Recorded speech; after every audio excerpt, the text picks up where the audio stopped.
Hello student, দেখো ফিরে আসলাম আরেকটা ক্লাসে। তোমাদের যে পরশু টেস্ট পেপার আছে এই বইটা তোমরা বের করো এবং চলে এসো পেজ নাম্বার 394 পেজে।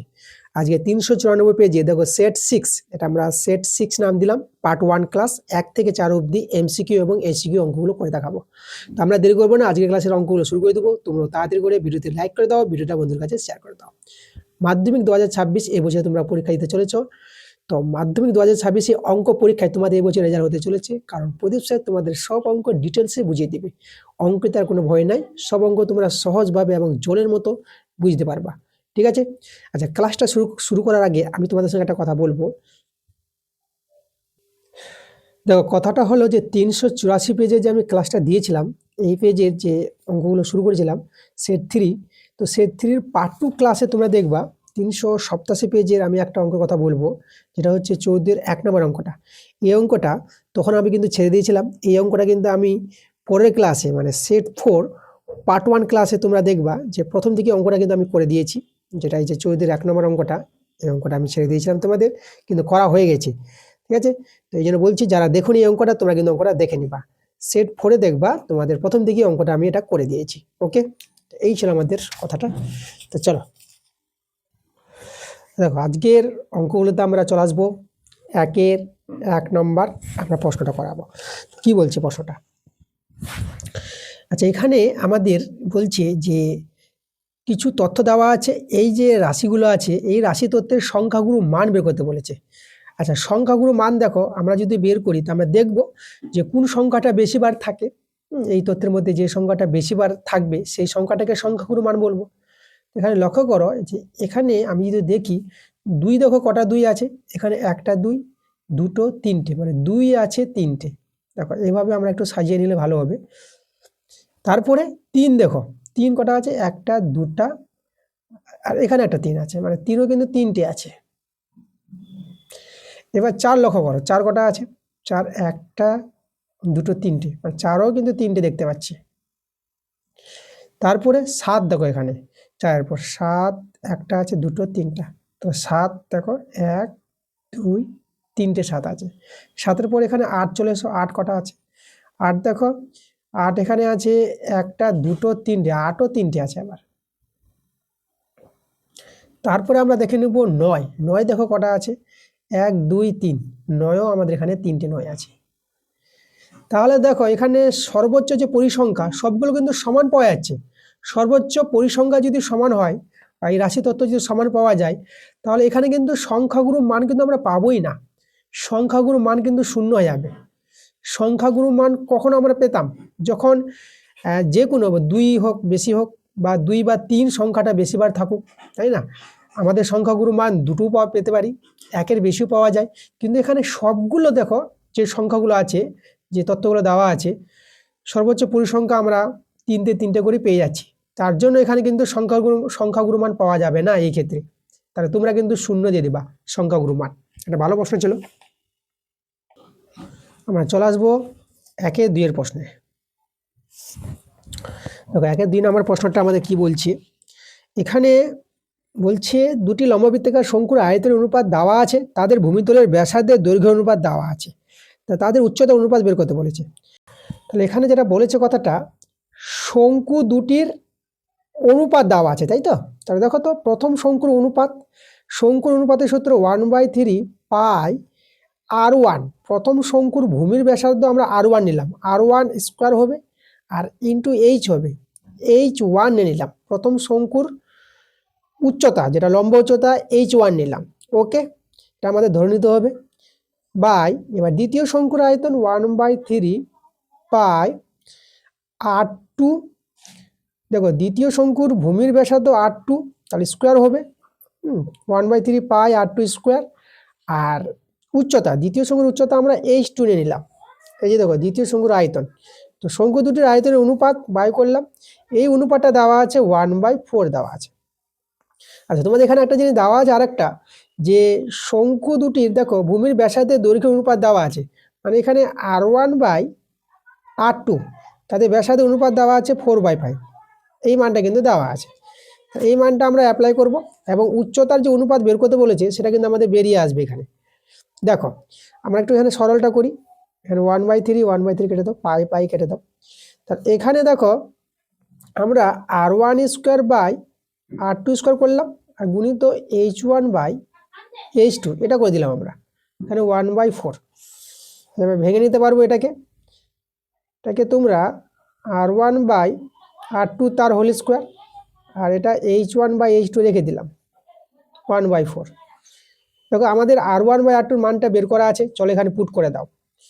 তাহলে আমরা এখানে 4/5 বসিয়ে দেবো তার হোল স্কোয়ার, h1/h2 1/4।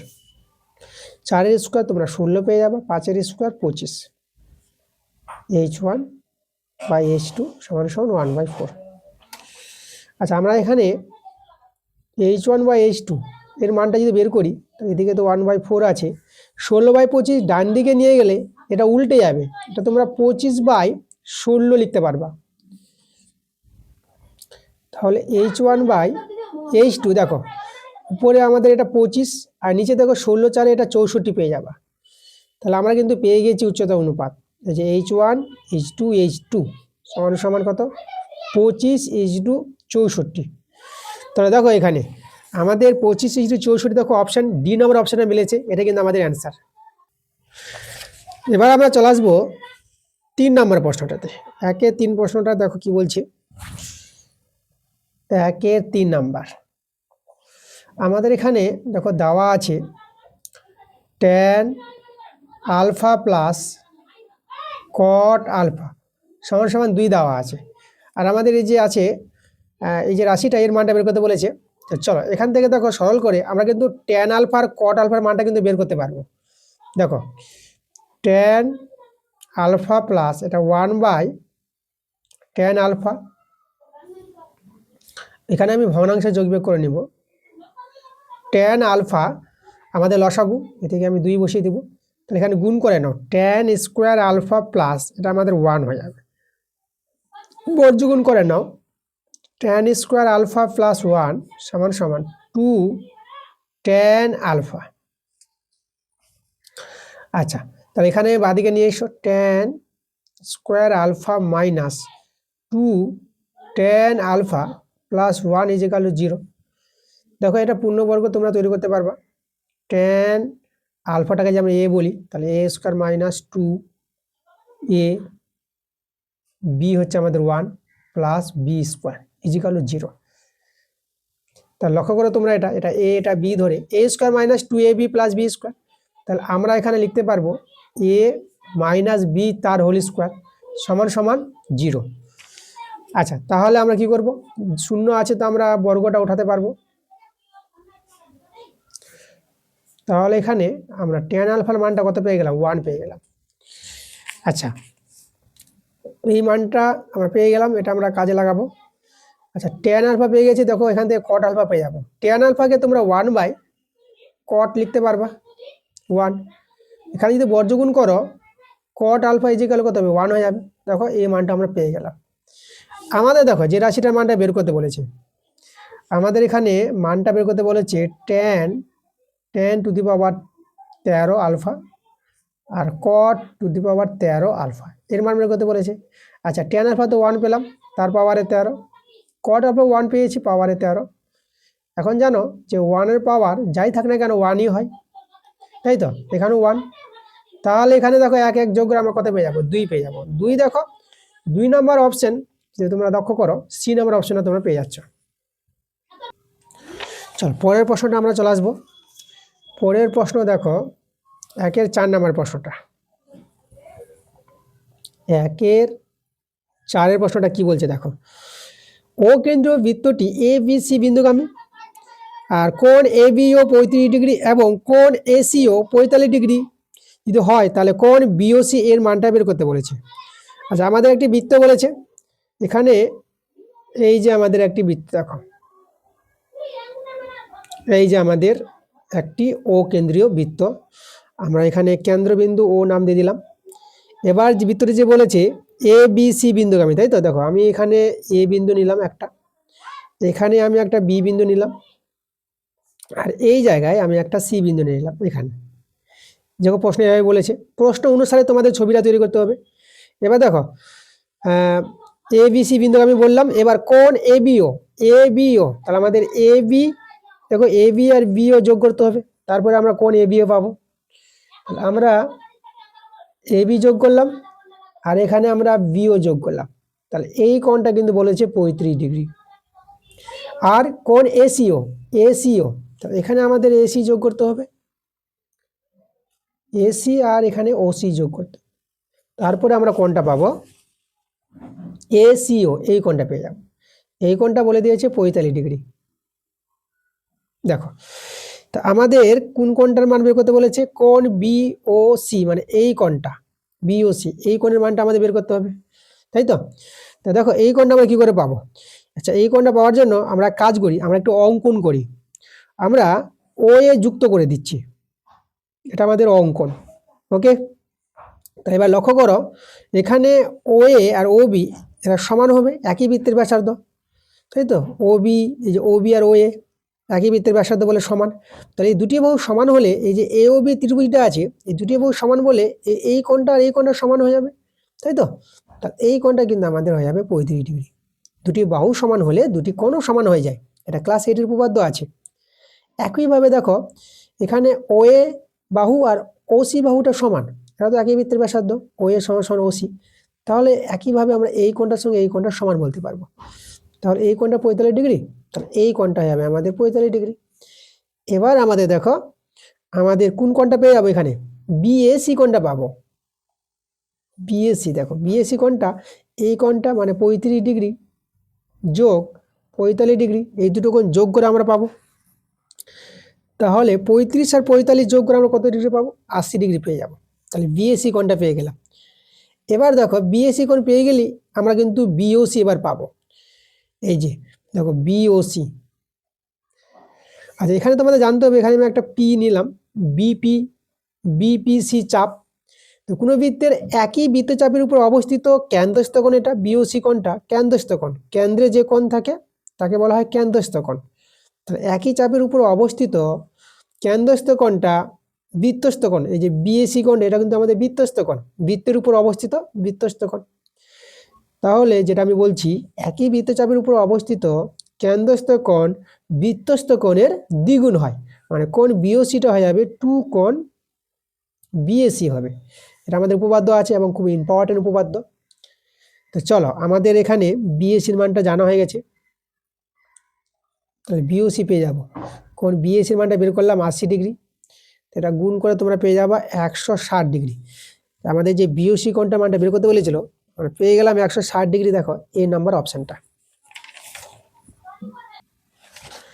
পরের প্রশ্ন আমরা চলে আসবো 5-এর প্রশ্ন, 1-এর 5 নাম্বার। দেখো আমাদের 3, 4 করে দিলাম, এবার 1-এর 5। দেখো কি বলছে এখানে, এ প্লাস বি দেওয়া আছে মান, এ মাইনাস বি মান দেওয়া আছে, আমাদের এ স্কোয়ার, দেখো এ স্কোয়ার প্লাস বি স্কোয়ার এর মানটা বের করতে বলেছে। দেখো আমরা কাজ করি, এটাকে একটু ব্যালেন্স করি, 1/2 নিয়ে, ঠিক আছে, এখানে 1/2টা বাইরে ফেলে দিলাম আর 2 ভিতরে নিয়ে এলাম, 2 ইন্টু এ স্কোয়ার প্লাস বি স্কোয়ার তৈরি করলাম। দেখো এভাবে সাজালাম, এখানে তো আবার দেখো 2 দিয়ে কেটে গিয়ে আবার এটাই ফিরে পাবো। কেন করলাম, কারণ তোমরা জানো যে 2 ইন্টু এ স্কোয়ার প্লাস বি স্কোয়ার এর একটা সূত্র আছে। দেখো ওই সূত্রটা আমরা অ্যাপ্লাই করব। সূত্রটা কি, 2 ইন্টু এ স্কোয়ার প্লাস বি স্কোয়ার সূত্রটা এ প্লাস বি তার হোল স্কোয়ার প্লাস এ মাইনাস বি তার হোল স্কোয়ার। দেখো দুটি বর্গের সমষ্টি রূপে প্রকাশ যে সূত্রটা, এই সূত্রটা তোমরা জানো, ক্লাস 7 থেকে সূত্রটার ব্যবহার হয়ে আসছে, এই সূত্রটা তোমাদের মনে রাখতে হবে। এবার আমাদের তো মান তো জানা আছে, এ প্লাস বির মান আছে √5 তার স্কোয়ার, আর এ মাইনাস বির মানটা আছে √3 তার হোল স্কোয়ার। √5 এর স্কোয়ার 5 আর √3 স্কোয়ার কত 3, 5 আর 3 যোগ করে আমরা 8 পেয়ে যাবো, কাটাকাটি করে 2 4 8, তাহলে দেখো আমরা 4 পেয়ে গেলাম মানটা। 4 দেখো অপশন বি নাম্বার অপশনটা আমাদের মিলছে। চলো এরপরে আমরা চলে আসবো 6 নাম্বার প্রশ্নে, 1-এর 6। কি বলছে, কোনো মূলধন 10 বছরের দ্বিগুণ হলে বার্ষিক সরল সুদের হার কত? কোনো মূলধন দেওয়া নাই, মূলধন যেটাকে আসল বলি, আসল হচ্ছে পি আমাদের, তাহলে পি আসলটাকে আমি x টাকা ধরে নিলাম। এবার বলেছে 10 বছরের দ্বিগুণ, দ্বিগুণ বলতে সুদ আসলটা,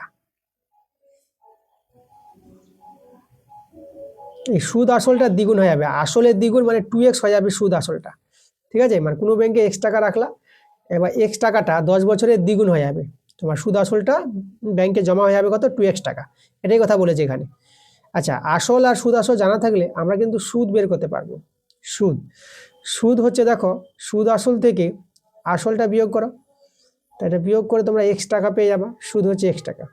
আমাদের যে সরল সুদের সূত্র I সমান সমান PTR/100, I সুদ, P আসল, T সময়, কত বছরের জন্য রাখা হয় ব্যাংকে টাকা, ঠিক আছে? আর হচ্ছে বার্ষিক সুদের হার, যত হারে সুদ দেওয়া হয়। চলো মানগুলো বসায়, সুদ আমরা বের করলাম x টাকা, P হচ্ছে আসল যেটা x টাকা আমরা ধরেছি, আর T হচ্ছে আমাদের সময় যেটা 10 বছর বলেছে এখানে, আর সুদের হারটাই বের করতে বলেছে, এখানে আর এর মানটা বের হবে এই যে 100। এখানে এক্স কেটে দিলাম, এখানে কিছু নেই তো 1 দাও, 0 0 কেটে দাও, দেখো আর এর মানটা এখান থেকে আমরা কত পাবো, দেখো 10 × 10, এই যে দেখো, তা 10 আর সমান সমান 10% দেবো, যেহেতু বার্ষিক সুদের হার পার্সেন্টেজ থাকবে, তা 10%। দেখো অপশন তোমরা লক্ষ্য করো, বি নাম্বার অপশনটা আমাদের মিলছে। এরপরে আমরা চলে আসবো 2 এর প্রশ্নগুলো, শূন্যস্থান পূরণ করো। 2 এর 1 নম্বর কি বলছে দেখো, ক্রমবিচ্যুতি পদ্ধতিতে বিন্যস্ত রাশি তথ্যের যৌগিক গড় নির্ণয়ের সময় সকল শ্রেণীর শ্রেণীদৈর্ঘ্য, দেখো ক্রমবিচ্যুতি পদ্ধতিতে যে বিন্যস্ত রাশি তথ্যের যৌগিক গড়টা যখন নির্ণয় করা হয়, তখন নির্ণয়ের সময় সকল শ্রেণীর শ্রেণীদৈর্ঘ্যটা কিন্তু সমান থাকবে, এটা কিন্তু সমান হবে অ্যান্সারটা। দেখো তোমাদের বই থেকে দেখাচ্ছি, বইতে তোমরা চলে এসো 334 পেজে, দেখো এখানে দেওয়াই আছে এই যে ক্রমবিচ্যুতি পদ্ধতি কি বলেছে এখানে, যদি সকল শ্রেণীর শ্রেণীদৈর্ঘ্য সমান হয় এই ক্ষেত্রে, অথবা সকল ডিআই যেটা এখানে আছে এর একটি উৎপাদক থাকে, তবেই ক্রমবিচ্যুতি পদ্ধতিতে যৌগিক গড় নির্ণয় সুবিধাজনক হবে। মানে এখানে কিন্তু আমাদের কি হতে হবে, সকল শ্রেণীর শ্রেণীদৈর্ঘ্য সমান হওয়া দরকার এই ক্রমবিচ্যুতি পদ্ধতিতে, ঠিক আছে? বইতে উল্লেখ করেছে এখানে, এই জন্য অ্যান্সারটা আমাদের কি হয়ে যাবে, সমান হবে অ্যান্সারটা। 2 এর 2 নম্বর প্রশ্নটা দেখো কি বলছে, 2 এর 2 বলছে একটি লম্ববৃত্তাকার চোঙের ব্যাসের দৈর্ঘ্য 3 সেমি এবং উচ্চতা 4 সেমি হলে চোঙটির ভিতর সর্বাপেক্ষা লম্বা যে দণ্ড রাখা যাবে তার দৈর্ঘ্য বের করতে বলেছে। দেখো ভালো প্রশ্ন, আমরা এখানে একটা চোঙের ছবি আঁকবো আমরা। দেখো লম্ববৃত্তাকার চোঙ, এভাবে একটা তোমরা গ্লাস আকৃতির একটা চিত্র আঁকতে পারো, এটা হচ্ছে গ্লাস, এই যে দেখো, তো আমি একটা চোঙের ছবি আঁকলাম। এখানে এই চোঙের মধ্যে সবচেয়ে বড় যে লম্বা দণ্ড রাখা যাবে সেটা কিন্তু এই বরাবর রাখতে পারবে, এই যে দেখো, মানে এটা আমি ভূমির ব্যাসকে আমি ধরো এবি নাম দিয়ে দিলাম, আর বিসিটা হচ্ছে চোঙের উচ্চতা, যেটা 4 সেমি বলে দিয়েছে বিসি, আর ব্যাসের দৈর্ঘ্য যেটা এবিটা কিন্তু 3 সেমি বলে দিয়েছে। তাহলে যে এসিটা হচ্ছে আমাদের দণ্ড, এই এসির দৈর্ঘ্য মানে দণ্ডের দৈর্ঘ্য বের করতে বলেছে। তাহলে এইভাবে কিন্তু দেখো ছবিতে আমাদের কিন্তু এখানে এবিসি যে ত্রিভুজটা তৈরি হয়েছে এটা কিন্তু সমকোণী ত্রিভুজ, এটা লম্ব আছে, তাই না? তাহলে সমকোণী ত্রিভুজের এসিটা অতিভুজ, তাহলে আমরা পেয়ে যাব অতিভুজ স্কোয়ার, ভূমি স্কোয়ার, অতিভুজ স্কোয়ার সমান সমান ভূমি স্কোয়ার প্লাস লম্ব স্কোয়ার, এটা তোমরা জানো, এটা 9 হবে, এটা 16 হবে, যোগ করে 25 পাবা। তাহলে এসি কত পেয়ে যাবা, 25 বর্গমূল 5।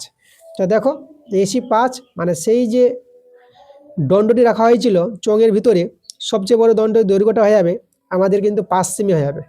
তাহলে অ্যান্সারটা আমরা পেয়ে যাবে কত, 5 সেমি। চলে আসবো 3 প্রশ্নে, 2 এর 3 নাম্বারটা আমাদের কি বলছে দেখো, এখানে দেওয়া আছে সাইন থিটা মাইনাস 30 ডিগ্রি সমান সমান 1/2 দেওয়া আছে।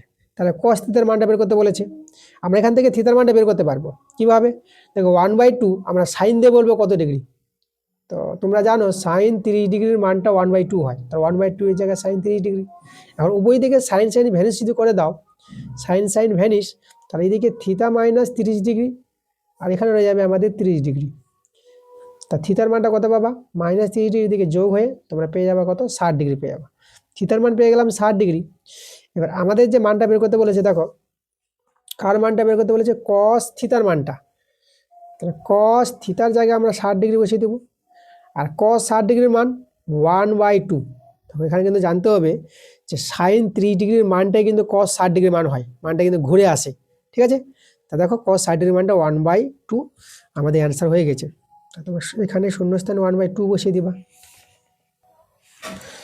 পরের প্রশ্নটা দেখো, পরে আমাদের 4 নম্বর প্রশ্নটা বলছে একটি বৃত্তস্থ সামুদ্রিক একটি আয়তকার চিত্র হবে, ঠিক আছে। এখানে আয়তকার লিখবা, আয়তকার, একটু জায়গাটা শর্ট হয়ে গেল আমাদের। আয়তকার চিত্র মানে আয়তক্ষেত্র, যেটা বৃত্তস্থ সামুদ্রিক একটি আয়তক্ষেত্র হয়, এটা তোমাদের বইতে প্রয়োগ আছে, তাই না। তো বৃত্তস্থ সামুদ্রিক একটি আয়তক্ষেত্র আমাদের বইতে প্রমাণ করে দিয়েছে, তোমরা সেখান থেকে প্রমাণটা দেখতে পারো। চলো এর পরের প্রশ্ন আমরা চলে আসবো 2-এর 5 নম্বর প্রশ্নে। 2-এর 5-এরটা কি বলছে আমাদের,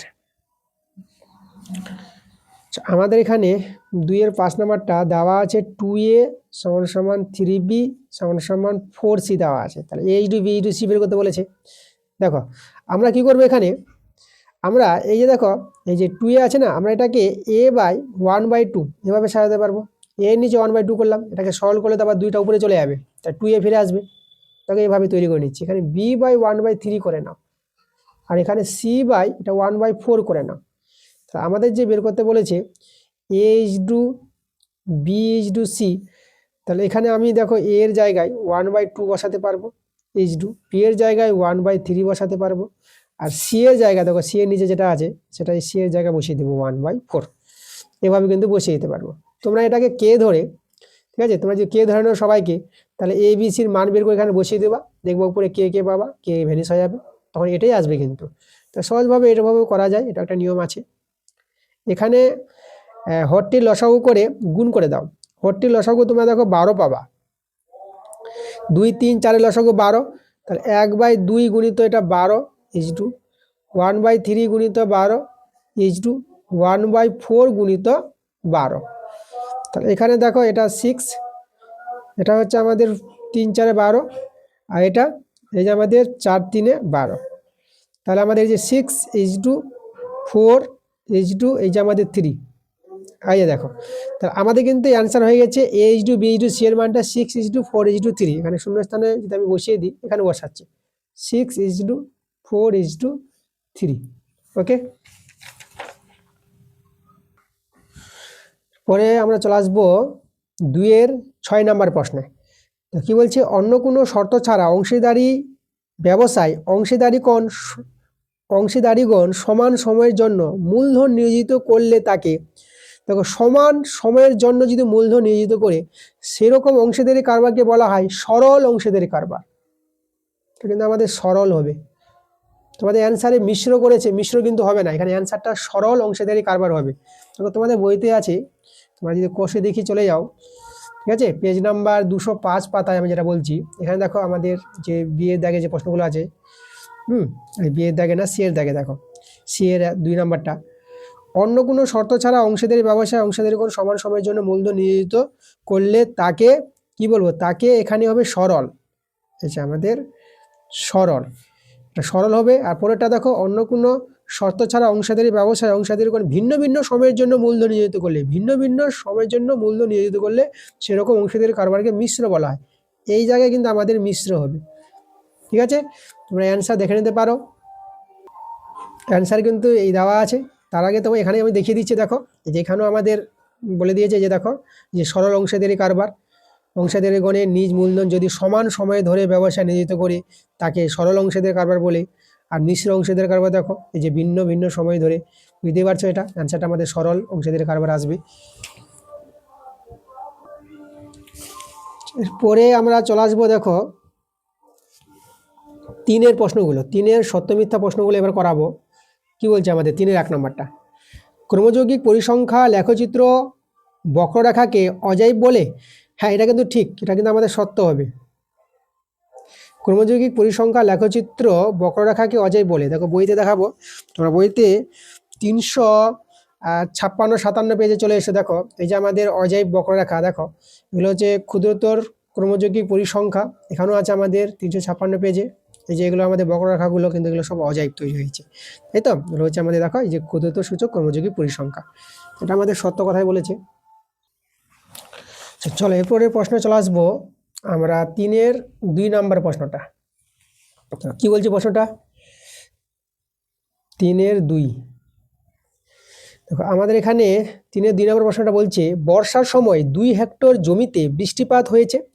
তো বৃষ্টিপাত হয়ে দেখো 5 সেমি উচ্চতা হয়ে গেছে জমিটাতে। বৃষ্টিপাত যে হয়েছে তার উচ্চতা হয়ে গেছে, দেখো বৃষ্টিপাতের যে উচ্চতা হাইটটা হয়ে গেছে 5 সেমি। তাহলে বৃষ্টির জলের আয়তন কি আমাদের 1000 ঘনমিটার হবে? তা খুব একটা ভালো প্রশ্ন দিয়েছি। দেখো আমাদের যে জমিটা আছে 2 হেক্টর, এবার 2 হেক্টর জমি সমান সমান কত বর্গমিটার, এই জিনিসটা কিন্তু আমাদের একটু জেনে নিতে হবে। তা আমি তোমাদের এখানে লিখে দিচ্ছি সূত্রের মতন, তোমরা মনে রাখবা যে দেখো 1 হেক্টর, আমি 1 হেক্টর আগে দেখাচ্ছি, তোমরা একদম মনে রাখবা 1 হেক্টর সমান সমান হবে আমাদের 10,000 বর্গমিটার। 1 হেক্টর সমান সমান কত? 10,000 বর্গমিটার, তোমরা একদম মনে রাখবা। আর 2 হেক্টর সমান সমান কত হবে? তাহলে 2 দিয়ে গুণ হয়ে যাবে, তাহলে 2 গুণিত 10,000 বর্গমিটার, এটা পেয়ে যাবে আমরা 20,000 বর্গমিটার। সেই 2 হেক্টর যে জমিটা ছিল, তাই তো, সেই জমিটা, যে জমির ক্ষেত্রফলটা আমরা পেয়ে গেলাম দেখো 20,000 বর্গমিটার যে জমিটা ছিল। এবার এই জমিতে বৃষ্টিপাত হয়েছে, যার হাইট মানে এইচটা, এখানে এইচটা যেটা হচ্ছে হাইট, সেটা আমাদের কত বলেছে? 5 সেমি। এবার আমাদের দেখো এখানে মিটারে আছে, এবার উচ্চতা আছে সেমিতে, তাহলে এগুলো মিটারে করে নিব আমরা, তখন আয়তন বের করার সুবিধা হবে। চলো আমাদের এই সেমিটাকে মিটার করব। সেমিকে মিটার করতে গেলে সেমিকে 100 দিয়ে ভাগ করবা, তখনই এটা মিটার হয়ে যাবে। ওকে, কারণ তোমরা জানো সেমি থেকে মিটারে যাবা, মানে সেমি ছোট মিটার বড়, আর সেমি থেকে মিটারে দুটো ঘর আছে, মানে দুটো বলতে সেমি আর ডেসিমি, তারপরে মিটার। তার জন্য আমাদের কি 100 দিয়ে সেমিকে ভাগ করলে মিটার পাবো। এগুলো ম্যাট্রিক পদ্ধতিগুলো তোমাদের কিন্তু জানতে হবে। আচ্ছা, এরপরে আমরা যে বৃষ্টির জলের আয়তন, যেটা আমাদের আয়তন হবে জমিতে জল জমে, যে বৃষ্টির জলটা জমেছিল তার আয়তন কত হবে। দেখো এখানে জমিটা তো আমাদের দেখো যে দৈর্ঘ্য প্রস্থ এখানেই আছে, আয়ত ঘন আমরা ধরবো এখানে সূত্রটা। এই যে দৈর্ঘ্য প্রস্থ যেটা হচ্ছে 20,000 বর্গমিটার, এটা হচ্ছে দৈর্ঘ্য প্রস্থ, তার সঙ্গে উচ্চতাটা গুণ হয়ে যাবে।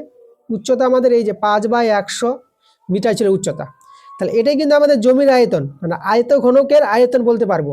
মানে একটা জমিতে, ওকে, একটা জমিতে আমাদের যে জল জমে গেছে, যেটা আমাদের হাইটটা তৈরি হয়েছে আমাদের কত, এই যে 5 সেমি, যেটা 5/100 মিটার। এবার উচ্চতা হচ্ছে 5/100 মিটার, আর জমিটা যে ক্ষেত্রফল, যেটা দৈর্ঘ্য প্রস্থ আমরা পেয়ে গেছি 20,000 বর্গমিটার। তো এখানে তো আমাদের দৈর্ঘ্য প্রস্থ আছে, তাহলে আয়ত ঘনকের ক্ষেত্রফল দৈর্ঘ্য ইন্টু প্রস্থ ইন্টু উচ্চতা। তাহলে এই যে দেখো দৈর্ঘ্য ইন্টু প্রস্থ ইন্টু উচ্চতা, এই যে আমাদের দেখো আয়তনটা এত ঘন মিটার। তাহলে বৃষ্টির জলের আয়তন কিন্তু এটা আমাদের, তোমরা এগুলো লিখবা, বৃষ্টির জলের আয়তন। তাহলে এখানে আমরা সরলটা করব, এটা 0 আর এই দুটো শূন্য কেটে দিলাম, পাই দিয়ে 10 করে দাও, পাই দিয়ে 10 আর দুটো শূন্য বসিয়ে দাও। দেখো 1000 ঘন মিটার আমরা পেলাম। আমাদের প্রশ্নে কত বলেছিল? প্রশ্নে দেখো এখানেও কিন্তু 1000 ঘন মিটার বলেছে, তাহলে কিন্তু সত্য বলেছে এটা, তাহলে অ্যান্সারটা তোমরা এটা সত্য দিবা।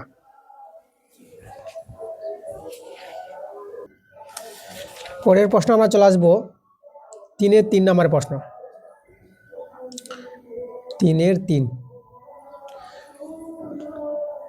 দেখো কি বলছে এখানে, বলছে দুটি সদৃশ্য ত্রিভুজের ক্ষেত্রফলের অনুপাত উহাদের সেই সদৃশ্য ত্রিভুজ দুটির অনুরূপ বাহুর বর্গের অনুপাতের সমান, এটা কি সত্য হবে? এই কথাটা কিন্তু সত্যই হবে। দেখো কি করে সত্য হবে, আমি তোমাদের এখানে দেখিয়ে দিচ্ছি। দুটো সদৃশ্য ত্রিভুজ যদি আমি নিই, আমি একটা নিলাম ABC, একটা ত্রিভুজের নাম দিব PQR নাম দিয়ে দিলাম। তাহলে দেখো যেটা বলেছে প্রশ্নে, দুটি সদস্য ত্রিভুজের ক্ষেত্রফল অনুপাত, মানে ত্রিভুজ ABC বাই ত্রিভুজ PQR। দেখো এই দুটি ত্রিভুজের এই দুটি ত্রিভুজ কিন্তু সদৃশ্য, এটা কিন্তু আমরা বলবো দুটি ত্রিভুজ সদৃশ্য। ওকে, এই সদৃশ্য চিহ্ন। তাহলে দুটি ত্রিভুজ সদৃশ্য হলে সেই দুটি ত্রিভুজের ক্ষেত্রফলের অনুপাতটা হবে সেই দুটি ত্রিভুজের অনুরূপ বাহুগুলির বর্গের অনুপাতের সঙ্গে সমান হবে। মানে এখানে হবে আমাদের দেখো এবি, দেখো এবির সঙ্গে আমাদের অনুরূপ বাহু পি কিউ আছে না, এই যে সদৃশ্য ত্রিভুজের, তাহলে এবি বাই এবির হোল স্কোয়ার বাই পি কিউর হোল স্কোয়ার, এই যে দেখো এই যে অনুরূপ বাহুগুলির বর্গের অনুপাত, বর্গ করতে হবে, বর্গের অনুপাতের সমান। তাহলে এটার সঙ্গে এটা হবে একইভাবে, এই যে বিসি স্কোয়ার, তুমি যে দেখো BC square by QR square করতে পারবা। তারপরে এই বাহুর সঙ্গে এসির সঙ্গে অনুরূপ পি কিউ আছে, তার AC square by P R তার স্কোয়ার। দেখো এই কথাটা আমাদের কিন্তু প্রযোজ্য, এটা কিন্তু হবে। তাহলে এখানে যে বলেছে কথাটা আমাদের কি সত্যই বলেছে, এখানে আমরা অ্যান্সারটা সত্য পেয়ে গেলাম। চলো আমরা চলে আসবো এবার 3-4 প্রশ্নে চলে আসবো। 3-4 নম্বর প্রশ্নটা দেখো আমাদের যেটা বলছি এখানে 3-4 নম্বর। আচ্ছা এখানে বলছে দেখো কসেক থিতা আর কট থিতা আছে, মানে এখানে কত আছে কসেক থিতা প্লাস কট থিতা, এর অন্যান্য কি এটা হবে? আচ্ছা এর অন্যান্য বের করে দেখব কত হয়। দেখো এর যদি অন্যান্য বের করো,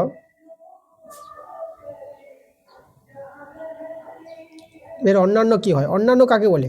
যার অন্যান্য বলতে চাইবে, মানে যার অন্যান্য জানতে চাইবে তাকে 1 বাই করে নিবা, 1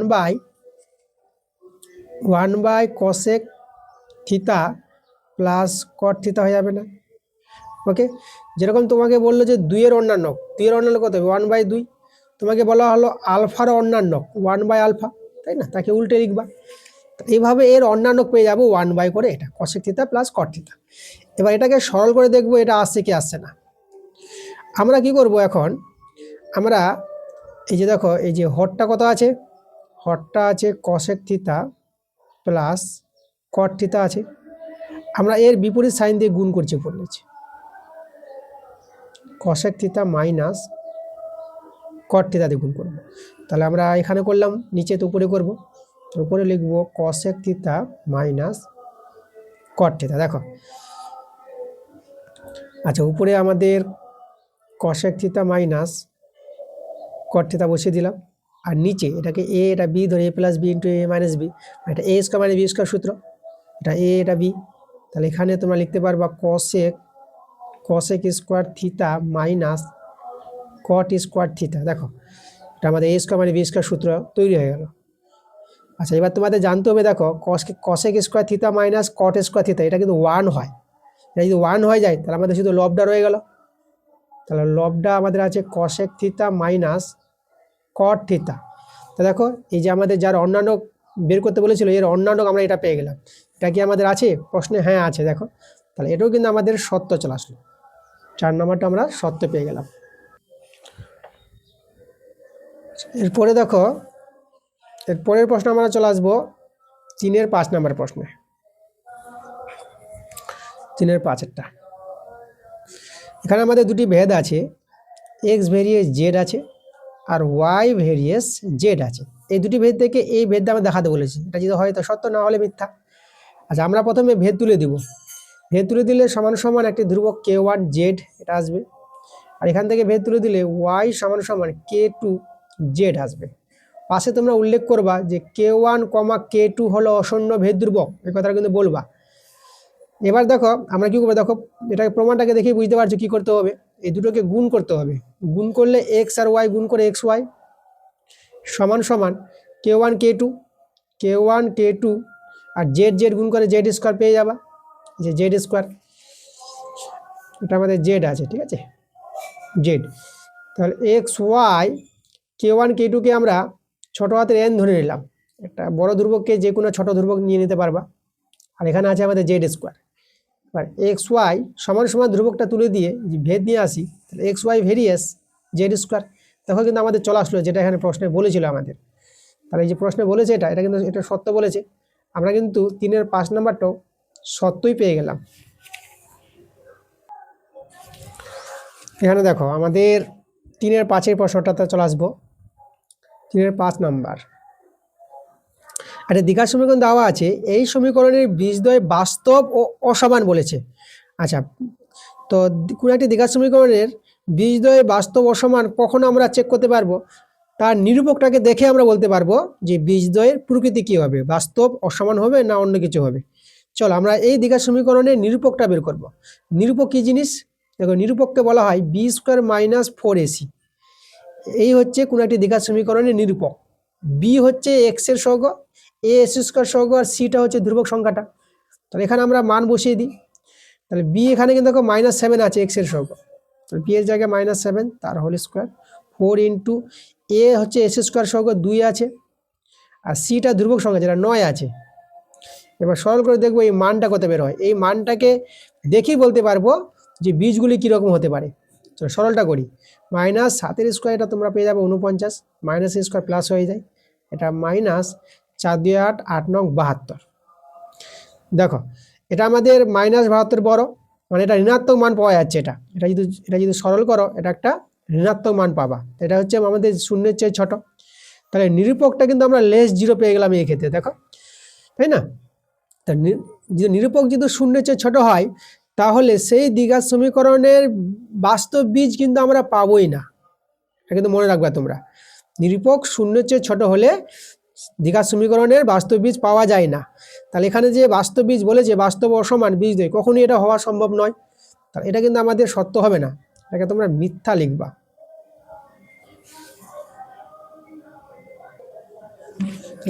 এখানে একটা কথা বলি যে বীজদ্বয় বাস্তব অসমান কখন হবে? যখন নিরূপকটা 0 কিংবা 0-এর চেয়ে বড় হবে, মানে 0-এর চেয়ে বড় হতে হবে।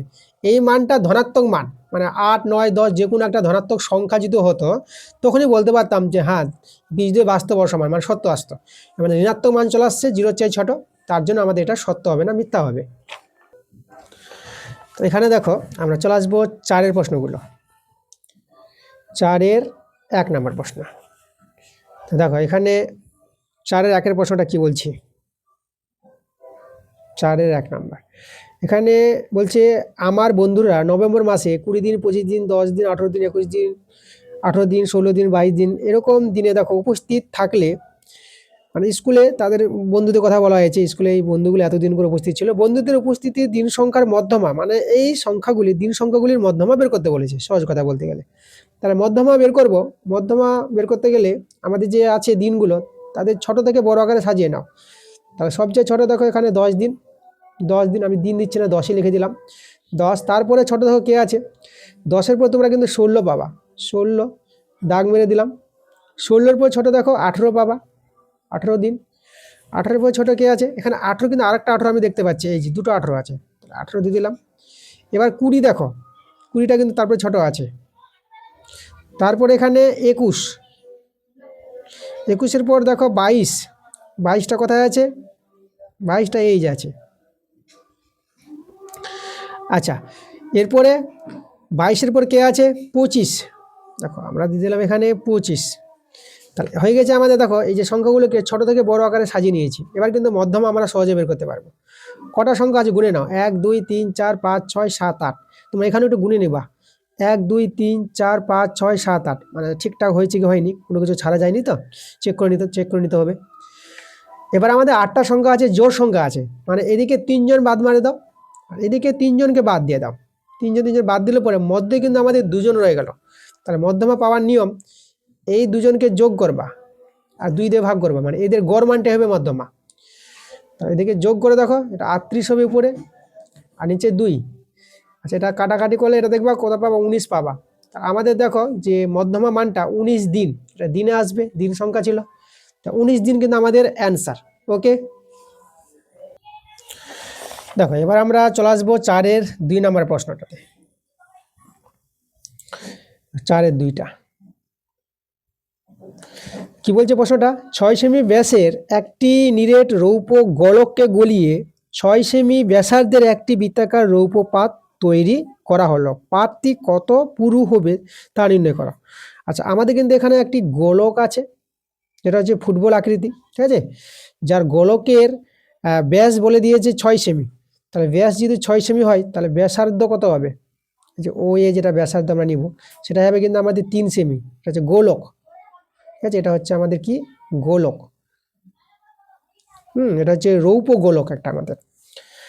আর সে এটাকে গলিয়ে একটা বৃত্তাকার পাত তৈরি করবে। দেখো পাতটা আমরা এভাবে দিলাম, বৃত্তাকার পাত। এই পাতটা কিন্তু একটু মোটা হবে, যেটা চমাকৃতি ধারণ করবে। ঠিক আছে, এই ছবিটা একটা চমাকৃতি মোটা হবে। কতটা মোটা হবে, পুরু হবে, যে পুরু বলতে মোটা, তাই না? মানে কতটা পুরু হবে সেটা কিন্তু বের করতে বলেছে, মানে হাইটটা, উচ্চতা বের করতে বলেছে। তাহলে এখানে দেখো এই যে বৃত্তাকার পাতের, এটা হচ্ছে আমাদের বৃত্তাকার পাত, এটা বৃত্তাকার পাত আছে আমাদের, যার ব্যাসার্ধ কিন্তু এখানে উল্লেখ করে দিয়েছে 6 সেমি ব্যাসার্ধে বৃত্তাকার পাত তৈরি হবে। তা কতটা মোটা হবে সেই মোটাটা আমাদের জানতে চেয়েছে। মানে এর যে হাইটটা, মোটাটা, সেটা কিন্তু আমরা ধরে নিব উচ্চতা যেটা, ওটা এই ধরে নেব। এই যে পুরুটা, এখানে পুরুটাকে আমরা নিয়ে নেব, এটা পুরু বলেছে, সেটাকে আমি এই ধরে নিলাম, তাই না? এতটা মোটা হবে, তো চমাকৃতি তৈরি হবে কিন্তু, এটা মনে রাখবা। মানে আমাদের ছবিটা এরকম দাঁড়াবে, জিনিসটা এরকম ছবিটা দাঁড়াবে, এইভাবে ছবিটা দাঁড়াবে। যার এখানে ব্যাসার্ধটা আমাদের বলেছে কত, 6 সেমি ব্যাসার্ধ বলেছে, আর হাইটটাকে আমি এই ধরে নিলাম, এরকম জিনিসটা দাঁড়াবে। এটা মানে এই চিত্রটা এরকম হবে। ওকে, মানে চমাকৃতি তৈরি হবে। তাহলে গোলক থেকে চং তৈরি হচ্ছে, সেই গোলকটাকে মানে সেই রূপোর গোলকটাকে গলিয়ে, মানে একটা কি বৃত্তাকার যে পাতটা, যে চমাকৃতি তৈরি হবে, সেই চঙের যে উচ্চতা, বৃত্তাকার পাতের যে পুরুটা, মোটাটা কত হবে সেটা জানতে চাইছে, এইচ এর মানটা বের করতে বলেছে। এখানে এইচ কত হবে, তো দেখো, তো এখানে গোলকের আয়তন, গোলকের আয়তনের সূত্র তোমরা জানো। আগে আমি যদি চঙের আয়তনটা লিখি, তাহলে সেই বৃত্তাকার পাতের আয়তনটা বৃত্তের, দেখো এখানে তোমাদের যেটা জানতে হবে যে বৃত্তাকার পাত বলতে যেটা আমাদের চঙাকৃতি তৈরি হয়েছে, তা চঙের আয়তনের সূত্র, তো চঙের আয়তনের সূত্র পাই আর স্কোয়ার এইচ, এটা হচ্ছে চঙের আয়তন। আর এই গোলকটাকে, রূপের গোলকটাকে গলিয়ে চং তৈরি করা হয়েছিল, তাহলে এর আয়তন, গোলকের আয়তন, গোলকের আয়তন হচ্ছে 4/3 পাই, পাই আর স্কোয়ার। এখানে আমি ব্যাসার্ধ যেহেতু আলাদা আছে, এখানে R1 নিয়ে নিলাম এটাকে, তাহলে R1 কিউব। এই যে দেখো 4/3 পাই R1 কিউব। R1 হচ্ছে কার ব্যাসার্ধ, সেই রৌপর গোলকের ব্যাসার্ধ, যেটা আমাদের এখানে 3 আছে, তাই তো? তাহলে এটা সমান সমান আছে। তাহলে এখানে চলো আমরা যদি মানগুলো বসাই, পাই পাই কেটে দাও, তাহলে এখানে আর হচ্ছে, দেখো এই যে আমাদের যেটা বৃত্তাকার পাত, যেটা আমাদের চোঙটা তৈরি হয়েছে, তার ব্যাসার্ধ কিন্তু 6 সেমি, মানে 6 স্কোয়ার হবে। আর এইচটা কিন্তু বের হবে এখানে 4/3। আর R1 যেটা ব্যাসার্ধ, রৌপের গোলকের ব্যাসার্ধ 3 আমরা পেয়েছি, যেহেতু ব্যাসটা ছিল 6, তাহলে ব্যাসার্ধ হয়ে যাবে 3, তাহলে এখানে হয়ে যাবে আমাদের 3 কিউব, 6 × 6, এখানে এইচ। আর এখানে আমরা এটা সরল করে নিব, এটা 4/3, 3 কিউব আমরা কত, 3 × 3 × 3, এভাবে আমরা লিখতে পারবো। আচ্ছা, তাহলে এটা দেখো 3 2 6, কাটাকাটি করো, 3 2 6, আর এই 3 কেটে দাও, আর এই 2 2 4, আর এই 2 2 কেটে গেল, তাহলে এদিকে কিছু নাই, মানে 1 রয়ে গেল। তাহলে দেখো এই যে উচ্চতা, যেটা পুরো মোটাটা, আমরা কত পেয়ে গেলাম, 1 সেমি পেয়ে গেলাম। ঠিক আছে, এই যে মানটা আমাদের 1 সেমি পেয়ে গেলাম। তাহলে এখানে যে বলেছিল সেই পার্টটি কতটা পুরু হবে, তোমরা কিন্তু অ্যান্সারটা 1 সেমি দিয়ে দিবা। চলো এরপরে আমরা চলে আসবো পরের প্রশ্ন, 4-এর 3 নম্বর প্রশ্নে চলে আসবো। দেখো এখানে 4-এর 3 নম্বর প্রশ্নটা আমাদের কি বলেছে, 4-এর 3। আচ্ছা, এখানে বলেছে আমাদের 25 সেমি 9 সেমি ব্যাসার্ধ বিশিষ্ট দুটি বৃত্ত পরস্পরকে বহিঃস্পর্শ করলে তাদের সরল সাধারণ স্পর্শকের দৈর্ঘ্য নির্ণয় করো। দুটি বৃত্ত আছে, একটি বড় বৃত্ত, একটি ছোট বৃত্ত দেখতে পাচ্ছি। এই যে আমাদের একটি বড় বৃত্ত আর একটা ছোট বৃত্ত আছে, বহিঃস্পর্শ করেছে। ছোট বৃত্তটা আমি এভাবে তৈরি করি, এই যে আমাদের ছোট বৃত্ত। তাহলে দেখো এরা যাদের ব্যাসার্ধ বলে দিয়েছে, এখানে আমি কেন্দ্রবিন্দু, এখানে কেন্দ্র দুটিকে আমি যোগ করে দিলাম। কেন্দ্রটা এ, এটা আমি বি নাম দিলাম। তাহলে এখানে পি বিন্দুতে ছেদ করেছে, তাহলে এখানে এপি বড় বৃত্তের ব্যাসার্ধ, যেটা 25 সেমি বলেছে এখানে। আর এই যে এখানে বিপি ছোট বৃত্তের ব্যাসার্ধ, যেটা আমাদের 9 সেমি বলেছে। তাহলে এ বি কত পাবো, এই যে এপি আর বিপি যোগ করে, মানে 25 প্লাস 9, 25 সেমি 9 সেমি যোগ করে পেয়ে যাবো, যেটা যোগ করে আমরা পেয়ে যাবো 34 সেমি। এই বিটা মানে কেন্দ্রদের মধ্যে দূরত্ব পেয়ে গেলাম 34 সেমি। দেখো সরল সাধারণ স্পর্শকের দৈর্ঘ্য বের করতে বলেছে, তো আমাদের এখানে সরল সাধারণ স্পর্শক একটা তৈরি করি আমি। সরল সাধারণ স্পর্শক দেখো, দুটি বৃত্তকে স্পর্শ করে এমন একটি সরলরেখাংশ। এই যে দেখো এইভাবে আমরা একটা সরল সাধারণ স্পর্শক তৈরি করলাম। এই বৃত্তকে এখানে স্পর্শ করেছে, এখানে স্পর্শ করেছে, যেটা আমি নাম সিডি নাম দিয়ে দিলাম। তাহলে আমাদের এখানে সিডি দৈর্ঘ্য বের করতে চেয়েছে, তো সিডি কত হবে, সরল সাধারণ স্পর্শকের দৈর্ঘ্য কত হবে।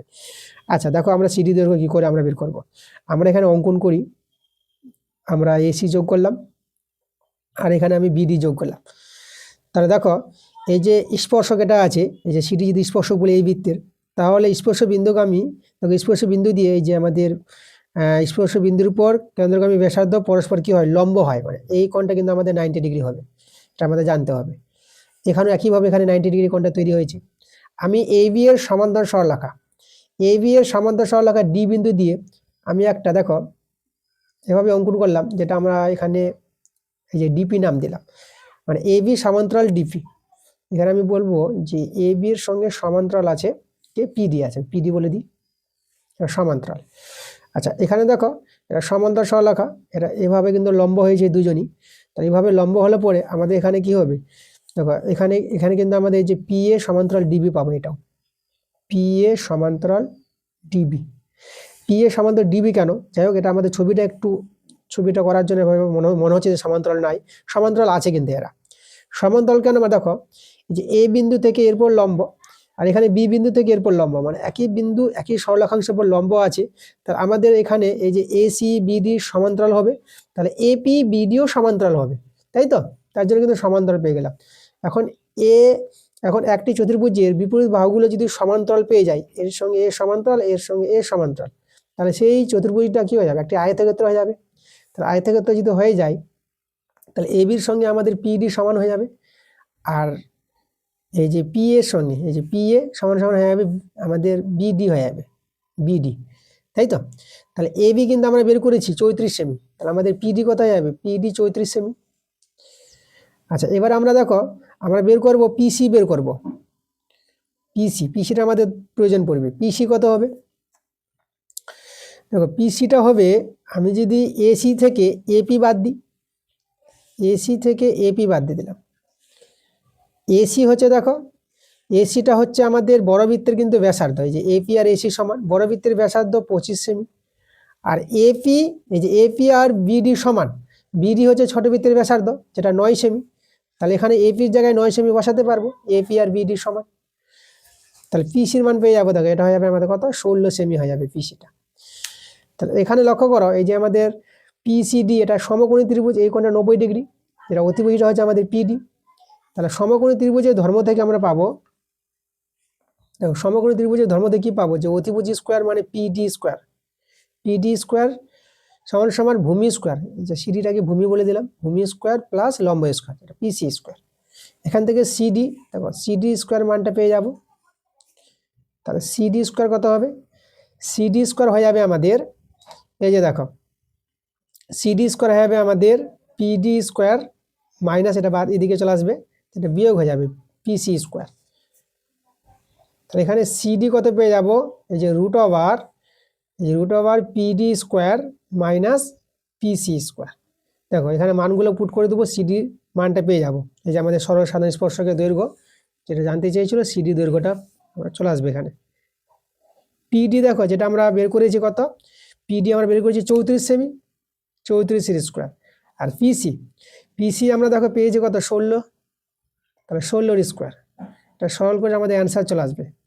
34 বর্গ, তোমরা 34 বর্গ করবা মানে 34 গুণ করবা 1156 পাবা, আর 16 বর্গ 256 পাবা। আচ্ছা এটা 1156 থেকে 256 বিয়োগ করবা, এটা কিন্তু বিয়োগ করে তোমরা পেয়ে যাবা 900 পাবা। আর 900 বর্গমূল দেখো তোমাদের বলে রাখি যে 30 গুণ করবা, 30 900 পাবা, তা দুটো 30 বলে একটা 30 বের করে নাও। এই যে আমাদের দেখো সিডি সরল সাধারণ স্পর্শকের দৈর্ঘ্য আমরা পেয়ে গেলাম। আচ্ছা এর একটা শর্টকাট সূত্র আছে, আমি তোমাদের বলে দিচ্ছি। দেখো সূত্রটা হচ্ছে, দেখো সরল সাধারণ স্পর্শকের দৈর্ঘ্য সমান সমান রুট ওভার কেন্দ্রদের মধ্যে দূরত্ব, কেন্দ্রদের মধ্যে দূরত্ব যেটাকে ডি বললাম, ডি এর স্কোয়ার মাইনাস আর ব্যাসার্ধ দ্বয়ের বিয়োগফলের বর্গ। ব্যাসার্ধ আমরা এই যে বড় বৃত্তের ব্যাসার্ধকে R1 বললাম, আর ছোট বৃত্তের ব্যাসার্ধকে আমরা R2 বলে দিলাম। তাহলে এখানে হবে R1 মাইনাস R2 তার হোল স্কোয়ার। এই যে সূত্রটা, এই সূত্র নিয়ে তোমরা কিন্তু মানগুলো বসিয়ে, মানে তুমি কেন্দ্রদের মধ্যে দূরত্ব পেয়ে গেছো, বড় বৃত্তের ব্যাসার্ধ ছোট বৃত্তের ব্যাসার্ধ জানা আছে, মানগুলো বসিয়ে সরল করে তোমরা কিন্তু এই মানটাই পাবা, 30 সেমি পেয়ে যাবা। ওকে, তোমরা একবার অ্যাপ্লাই করতে পারো, আমি কিন্তু ডিটেলসে বলে দিলাম। আমি তোমাদের এখানে বলবো যে কোনটা তোমরা একবার অ্যাপ্লাই করবে না ডিটেলসে করবা পরীক্ষায়। তো আমি যেটা বলবো তোমরা কিন্তু ডিটেলসে করারই চেষ্টা করো, মানে অত কিছু ভাষা লিখতে হবে না, জাস্ট এইভাবেই করার চেষ্টা করো যেভাবে আমি তোমাদের দেখালাম, এভাবে কিন্তু তোমাদের বেশি ভালো হবে অ্যান্সারটা। ঠিক আছে, দেখো নাম্বার অনেক সময় কী হয়, শর্টকাট করলেও নাম্বারটা যদি 2 নাম্বার থেকে 2 নাম্বারই দিবে, কিন্তু 2 নাম্বার ঠিক আছে, নাম্বারটা সমানই পাবা, কিন্তু এইভাবে যদি ডিটেলসে করো তো যারা খাতা দেখবে তোমার প্রতি যে একটা সহানুভূতি বা একটা ভালোবাসা অন্যরকমই জন্মবে। মানে তোমাকে কিন্তু সেরকম নজরে দেখবেন না, ছাত্রের মধ্যে কিছু আছে, যে জ্ঞান আছে, বুদ্ধি আছে, যে অনেকটা কিছু জানে। এইভাবে তোমার প্রতি যদি একটা অন্য অনুভব যদি জাগৃত হয় যারা খাতা দেখে, তোমাদের কিন্তু অটোমেটিক নাম্বারগুলো কিন্তু বেশি মানে বেড়ে যাবে, যাকে বলে নাম্বার অবশ্যই বাড়বে। তোমরা সবসময় চেষ্টা করবা ডিটেলসই করায় যদি সময় থাকে। এবার দেখলা যে সময় খুবই কম সময় আছে হাতে এবং তোমার ডিটেলসে করার সময় নাই, তখন কিন্তু তোমরা শর্টকাট নিয়মটা করো, নাম্বারটা পেতে পারো। আর সময় যেহেতু থাকে তোমাদের কাছে, তাহলে তোমরা অবশ্যই কিন্তু এইভাবেই করে দেখাবা পরীক্ষায়। চলো পরের প্রশ্ন আমরা চলে আসবো 4-এর 4 নাম্বার। আমাদের দুটো সমীকরণ আছে, আর cos থিটা সমান সমান 2√2, সেটাকে আমি 1 নং নাম দিয়ে দিলাম। একটা সমীকরণ আছে আর sin থিটা 2 দেওয়া আছে, 2 নং নাম দিলাম। এই দুটো সমীকরণ থেকে আরও থিটার মানটা বের করতে বলেছে, যেখানে থিটার কন্ডিশন বলে দিয়েছে। আচ্ছা, তো চলো আমরা কি করব, আমরা এখানে 2 ভাগিত 1 করি, 2 থেকে 1 ভাগ করব। তাহলে 2 এর আগে যে বাম পক্ষটা আছে আর sin থিটা আগে লিখলাম, ভাগ মানে তার নিচে আমি দেব 1 নং এর বাম পক্ষ আর cos থিটা, আর এখানে 2 নং এর ডান পক্ষ 2 আছে, 1 নং এর ডান পক্ষ 2√3 আছে। ওকে, তো এখানে আর কেটে গেল, এখানে sin বাই cos তোমরা পেয়ে যাবা tan থিটা, এখানে 2 দিয়ে কেটে দাও, এটা 1/√3 পেয়ে যাবা। আচ্ছা 1/√3 তোমাদের জানতে হবে এটা হচ্ছে tan 3 ডিগ্রির মান, উভয় দিকে tan ভ্যানিশ করে তোমরা থিটার মানটা পেয়ে যাবে কত, 30 ডিগ্রি। দেখো থিটার মানটা কিন্তু আমরা পেয়ে গেছি। এবার আরের মানটা বের করবো, আমরা 2 নং এ বসিয়ে দিই থিটার মানটা, 2 থেকে আমাদের কত ছিল, আর sin থিটা জায়গায় 3 ডিগ্রি বসিয়ে দিলাম, আর সমান ছিল 2 ছিল আমাদের। দেখো তাহলে এখানে আর গুণিত sin 3 ডিগ্রির মানটা তোমরা জানো 1/2, এখান থেকে আর এর মানটা আমরা কত পাবো, 2 দিয়ে বর্গগুণ করে এটা 4 হয়ে যাবে। এই যে আমাদের দুটো মান, আর এর মান হচ্ছে 4 আর থিটার মান হচ্ছে আমাদের 30 ডিগ্রি। পরের প্রশ্ন আমরা চলে আসবো, 4 নাম্বার আমরা করে দিলাম, এরপরে 5-এর প্রশ্নটা। 5-এর প্রশ্নটা আমাদের 4-এর 5 নাম্বার, আমাদের দেওয়া আছে a/b 3/2 দেওয়া আছে, আবার b/c দেওয়া আছে 3/2। এখান থেকে এই মানটা বের করতে হবে। তাহলে আমরা কি করব, দেখো a/b/c এটা কিন্তু বের করে নেব আমরা। আচ্ছা, তা লক্ষ্য করো এখানে, দেখো এখানে বি যখন সমান আছে, তাহলে এই যে 2 আর 3 এই বি এর মানগুলো কিন্তু সমান হওয়া দরকার। সমান করার জন্য আমরা একে 3 দিয়ে গুণ করি আর একে 2 দিয়ে গুণ করি। তো 3 দিয়ে গুণ করলে দুজনকে গুণ করতে হবে, তাহলে প্রথমটাকে 3 দিয়ে গুণ করে 3 3 9 পাবা ইজ2, আর একে 3 দিয়ে গুণ করলে 3 দিয়ে 6। এবার দেখো 6, এখানে 6 আনার জন্য একে 2 দিয়ে গুণ করতে হবে, তাহলে 2 দিয়ে দুজনকে গুণ করবো, তাহলে একে 2 দিয়ে গুণ করে 2 3 এটা 6 পাবা ইজ2, আর 2 দিয়ে 4 পেয়ে যাবা। দেখো আমাদের যে বি সমান, তো বি মানটা সমান হয়ে গেছে। এখান থেকে আমরা a/2 b/2c বের করে নেব। a হচ্ছে দেখো 9, বিটা কিন্তু 6, আর সিটা দেখো এই যে আমাদের 4। তাহলে আমরা এক কাজ করি, অনুপাত থেকে এটাকে আমি 9x নিয়ে নিলাম, বিটাকে আমি ধরে নিলাম 6x, আর সিটাকে ধরে নিলাম 4x। এভাবে আমরা ধরে নিতে পারবো, অনুপাতকে x দিয়ে ধরে নিলাম। এবার আমাদের যে মান বের করতে বলেছে ওটাকে টুকি a - b/2 b - c এর মানটা বের করতে বলেছে। তো দেখো এর মানটা আমরা পেয়ে গেছি 9x, বি এর মানটা 6x আমরা বসিয়ে দিলাম, আবার বি এর মানটা 6x, আর সি এর মানটা আমরা এই যে 4x। এখানে 9x থেকে 6x বিয়োগ করে এটা পেয়ে যাবা 3x, আর 6x থেকে 4x বিয়োগ করে এটা তোমরা পেয়ে যাবা 2x। তোমরা কিন্তু x x অনুপাতে একই জিনিস কেটে দিতে পারো, তাহলে রয়ে গেল আমাদের 3:2। দেখো এটা কিন্তু আমাদের অ্যান্সার, যে মানটা বের করতে বলেছিল এর কত 3:2 পেয়ে গেলাম। আচ্ছা, আমরা এই পেজের 394 পেজের অঙ্কগুলো আছে 5 থেকে, এরপরে 395 পেজে চলে এসো। 395 পেজে আমরা 6 থেকে এবার শুরু হবে। চলো আমরা দেখে নেব 6 নম্বর অঙ্কটা আমাদের কি বলছে।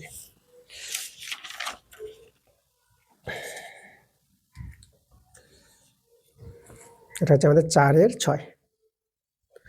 দেখো এখানে বলছে 3 মাস অন্তর দেয় বার্ষিক 8% চক্রবৃদ্ধি হার সুদে 10,000 টাকার 9 মাসের চক্রবৃদ্ধি সুদ নির্ণয় করো। বাহ, দেখো ভালো প্রশ্ন।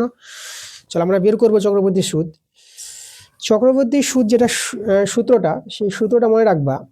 ওকে, সূত্রটা হবে আমাদের এই যে আসল ইন্টু, দেখো আসল কত 10,000, 10,000 দেখো কটা শূন্য আছে, 4টা শূন্য আছে এখানে, তাহলে যে 10,000 ইন্টু 1 প্লাস বার্ষিক সুদের মানে 8/100। দেখো যেহেতু 3 মাস অন্তর দেয়, মানে পর্ব অন্তর বলেছে 3 মাস পর্ব, 3 মাস অন্তর দেয় বলে তোমাদের এখানে একটা নিয়ম জানতে হবে। 12 যে মাস আছে, এক বছর সমান 12 মাস, তো 12 মাসকে 3 মাস দিয়ে ভাগ করবা, মানে 12কে 3 দিয়ে ভাগ করবা। যে 3 মাস বলবে না, এখানে 3 মাস বলুক বা 4 মাস বলুক, যদি 4 মাস বলে তো 4 দিয়ে ভাগ করবা। যদি 6 মাস বলতো, 6 মাস অন্তর দেয়, তখন এটাকে 12কে 6 দিয়ে ভাগ করতা। তো 3 মাস বলেছে 3 দিয়ে ভাগ করবো, 3×4 = 12। ওকে, এই যে ভাগ করে তোমরা 12কে 3 দিয়ে ভাগ করে 4 পেয়ে গেলা, এই 4টা কিন্তু আমাদের কার্যকরী। এই 4টা এখানে আমরা গুণ দিব, যেটা আমাদের 100 হতো না এখানে, এই যে 8/100 হতো, এই 100-র সঙ্গে 4 গুণ দিবা। এবার এই 4টা তোমাদের যে সময়টা এখানে হবে, এই সময়ের সঙ্গে গুণ দিয়ে দিবা। এবার সময়টা কিন্তু 9 মাস, তাহলে আমাদের করতে হবে কি, এই যে 9 যে মাস, এই যে 9 মাসকে কিন্তু আমাদের বছরে করে নিতে হবে। কারণ মাসকে বছর করতে গেলে 12 মাস 12 দিয়ে ভাগ করতে হবে, 12 মাসে 1 বছর, তার 9 মাসকে 12 দিয়ে ভাগ করবো, তা আমাদের বছরে চলে আসবে। ওকে, আমাদের বছর হয়ে যাবে। কাটাকাটি করে নাও, 3×3 = 9, 3×4 = 12, দেখো 3/4 বছর। তাহলে যে সময়টা যেটা n হয় এখানে আমরা 3/4 বসাবো। এটা কিন্তু সমূল চক্রবৃদ্ধি। এখান থেকে তোমরা আসলটা বাদ দিবা, যে 10,000 আসলটা বিয়োগ করে দিবা। তাহলে এই যে সমূল চক্রবৃদ্ধি থেকে আমরা আসলটা বাদ দিলাম, আমাদের হয়ে গেল এটা চক্রবৃদ্ধি সুদ। এটা কি বলা হয়? চক্রবৃদ্ধি সুদ।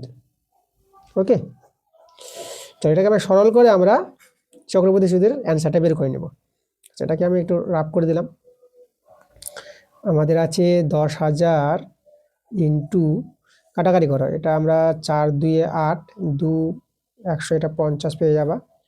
আচ্ছা, এখানে আমাদের 1 প্লাস, এই যে আমরা কত পেলাম উপরে 1/50 এরকম পাচ্ছি, এখানে 4 কেটে যাবে, এটা আমাদের 3, এটা মাইনাস, এদিকে আমাদের 10,000 আছে, 10,000। আচ্ছা কাজ করি, 10,000টা আমি যদি কমন নিয়ে নিই, 10,000 কমন নিয়ে নিলাম, এখানে ভগ্নাংশ যোগ বিয়োগ করো, এটা কিন্তু তোমরা পেয়ে যাবে কত, এদিকে 50 × 1 = 51, 51/50 তার হোল কিউব। 10,000 কমন নিয়েছি তো এখানে 1 রয়ে গেল, এদিকে আমাদের 10,000। এবার 51-এর কিউব আমাদের করতে হবে, 51কে 3 বার গুণ, 51কে 3 বার গুণ করবা, গুণ করে পেয়ে যাবা 132,651, এটা পাবা কিন্তু 51 51 51 গুণ করে, এটা গুণ করে হবে। আচ্ছা, নিচে 50-এর কিউব, দেখো 5-এর কিউব, 50-এর কিউবটা সহজে ভাঙাতে পারবা। 5-এর কিউব তোমরা জানো, 5-এর কিউব হবে 125, এভাবে বসাবা। আর এই কিউব আছে, তাহলে শূন্যটা তোমরা 3টা বসিয়ে দেবা, এই যে পাওয়ার 3 আছে, শূন্য 3টা, তো 50-এর কিউবকে তোমরা সহজে এভাবে ভেঙে নিতে পারবা মুখোমুখি। আর এটা কিন্তু তোমাদের গুণটা করতে হবে, 51কে 3 বার গুণ করে এটা পাবা, এদিকে -1 আছে, তাহলে কিন্তু আমাদের টাকায় আসবে। হ্যাঁ, অ্যান্সারটা। তো এদিকে আমাদের 10,000 হয়ে গেল, আর এখানে আমরা ভগ্নাংশে যোগ বিয়োগ করবো, লসাগু 125, 3টা 0, 13, 2, 6, 5, 1, এটা 1-এর সঙ্গে গুণ করে এটা হয়ে যাবে 125, 3টা 0, এই যে দেখো টাকা। এটা আমরা সরল করে নেব। এদিকে আমাদের 10,000 গুণিত, এখানে বিয়োগটা করি, দেখো এটা থেকে এটা বিয়োগ করবা, এটা পেয়ে যাবা বিয়োগ করে 76, 51 পাবা। আর নিচে আছে 125, 3টা শূন্য, 3টা শূন্য, 3টা শূন্য উড়িয়ে দাও। আচ্ছা, তাহলে আমাদের রয়ে গেল কত? 10-এর সঙ্গে এটা গুণ করে দাও। দেখো 10-এর সঙ্গে গুণ করে দেখো, একটা শূন্য শুধু বসিয়ে দেবো। নিচে রয়ে গেল 125। এবার এটাকে এটা দিয়ে ভাগ করবা, এটা ভাগ করে তোমরা পাবা 612.08। ঠিক আছে, একটু কাটাকাটি করে নিবা, কাটাকাটি করলে একটু ছোট যাবে ভাগটা। তো এইভাবে করে কিন্তু অ্যান্সারটা এটা পাবে, এত টাকা। এটাই কিন্তু আমাদের চক্রবৃদ্ধি সুদ। শুধু তোমাদের এই জায়গাটা জানতে হবে যে 3 মাস অন্তর দেয়, যেটা কথাটা বলেছে এখানে 3 মাস অন্তর, তাহলে 12কে 3 দিয়ে ভাগ করে যে 4 পাবা, সেই 4টা এই 100 সঙ্গে গুণ দেবা, আর এই যে সময়টা যেটা পাবা সময়ের সঙ্গে 4টা গুণ দিবা। তারপর তোমাদের দেখো চক্রবৃদ্ধি সুদের সূত্র অ্যাপ্লাই করে কিন্তু তোমাদের অ্যান্সারটা চলে আসবে। পরে আমরা চলে আসবো 4-এর 7 নম্বর প্রশ্নে। চলো আমরা দেখে নিব 4-এর 7 নম্বর প্রশ্নটা কি বলছে। প্রশ্নটা পড়া যাক। এখানে আমাদের বলছে এ একক, বি একক, সি একক মাত্রা বিশিষ্ট একটি ঘরের মাত্রাগুলির ভিতরের সম্পর্কটি এভাবে বলে দিয়েছে। দেখো A square plus B square plus C square minus AB minus BC minus C সমান সমান 0 হলে ঘরটির আকৃতি কী রূপ? তাহলে দেখো ঘরটির মাত্রা যখন বলেছে, এখানে এ একক, বি একক, সি একক, তার মাত্রা হলো দৈর্ঘ্য প্রস্থ উচ্চতা যদি অসমান হয়, তাহলে ঘরটি কিন্তু আমাদের কি আকৃতি আয়তঘন হবে। তাহলে এ বি সি সমান না অসমান, সেটা কিন্তু এই সম্পর্ক থেকে আমরা একটা তৈরি করতে পারবো। ঠিক আছে, তো দেখো আমাদের সম্পর্কটা আছে A square plus B square plus C square minus A B minus BC minus C A সমান সমান 0 আছে। চলো আমরা এটাকে সরল করে দেখো, এই এ বি সি এর মধ্যে আমরা সম্পর্ক নিয়ে আসবো। এ বি সি সমান হবে না এ বি সি গুলো অসমান হবে? এ বি সি যদি অসমান হয় তাহলে ঘরটি কিন্তু আয়তঘন হবে, আর এ বি সি যদি সমান হয়ে যায় তাহলে ঘরটি কিন্তু আমাদের ঘনক আকৃতির হয়ে যাবে, কারণ ঘনক আকৃতির দৈর্ঘ্য প্রস্থ উচ্চতা সমান হয়। তাহলে এই সম্পর্ক থেকে আমরা সেটা বুঝতে পারবো। তো দেখো তো সম্পর্কটা থেকে আমরা সরল করব।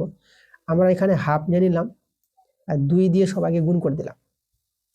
2a square B square 2c square minus 2ab minus 2bc minus 2ca, আর এখানে আমরা 0। আচ্ছা, যেহেতু সমীকরণ ছিল এখানে 2 দিয়ে গুণ করতে পারতাম আমরা, তাই তো? তার আমাদের এখানে হাফ নেওয়ার কোনো প্রয়োজন নাই, হাফটাকে আমরা বাদ দিয়ে দিলাম। ধরো সমীকরণটাকে আমরা 2 দিয়ে গুণ করেছি, তাই তো? এটাকে হাফ নেওয়ার কোনো প্রয়োজন নেই।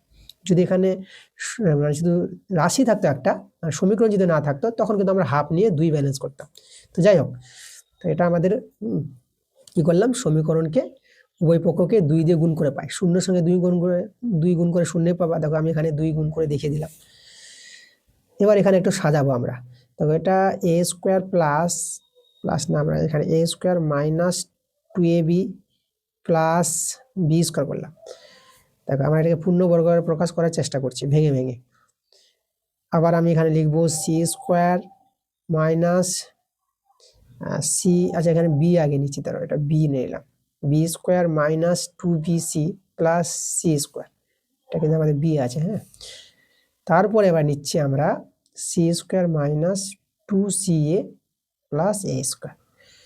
আর এইদিকে তো 0 আর 2 গুণ করে এটা 0ই হবে।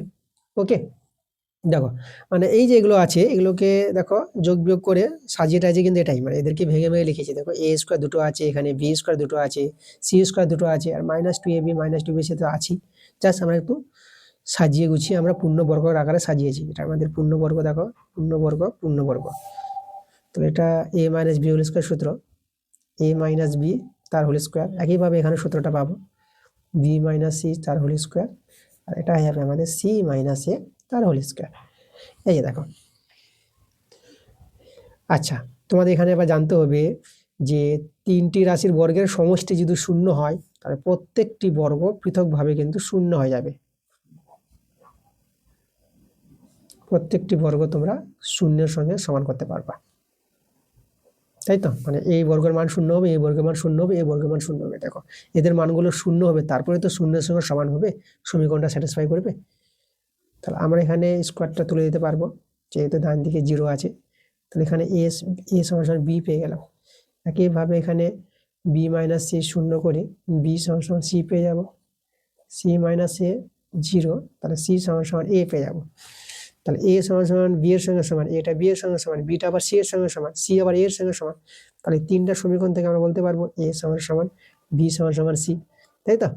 দেখো, কারণ তোমাদের এখানে একটু উল্লেখ করে দিই, ধর এটা যদি 2 হয়, 2, তাহলে বিটা কত 2, বি আমরা পেলাম 2, তাহলে সি কত, সিটাও 2, তাহলে সি হচ্ছে আমাদের 2 আর এটা হচ্ছে আমাদের 2। দেখো তো সবাই তো 2 মান করেই পেলাম আমরা। ওকে, তাহলে এ বি সি আমাদের সমান। তাহলে এ বি সি সমান বলতে যে ঘরটির কথা উল্লেখ করেছিল এখানে, সেই ঘরটির দৈর্ঘ্য প্রস্থ উচ্চতা কিন্তু আমরা সমান পেয়ে গেলাম, তাই তো? তাহলে দৈর্ঘ্য প্রস্থ উচ্চতা যদি আমরা সমান পেয়ে যাই, মানে মাত্রাগুলি বলতে দৈর্ঘ্য প্রস্থ উচ্চতা, তা দৈর্ঘ্য প্রস্থ উচ্চতা সমান হলে সেই ঘরটি কিন্তু আমাদের হয়ে যাবে আকৃতি, হয়ে যাবে ঘনক আকৃতির। ঠিক আছে, তোমার অ্যান্সারে কি লিখবা এখানে, ঘনক আকৃতি লিখবা, ঘনক আকৃতি।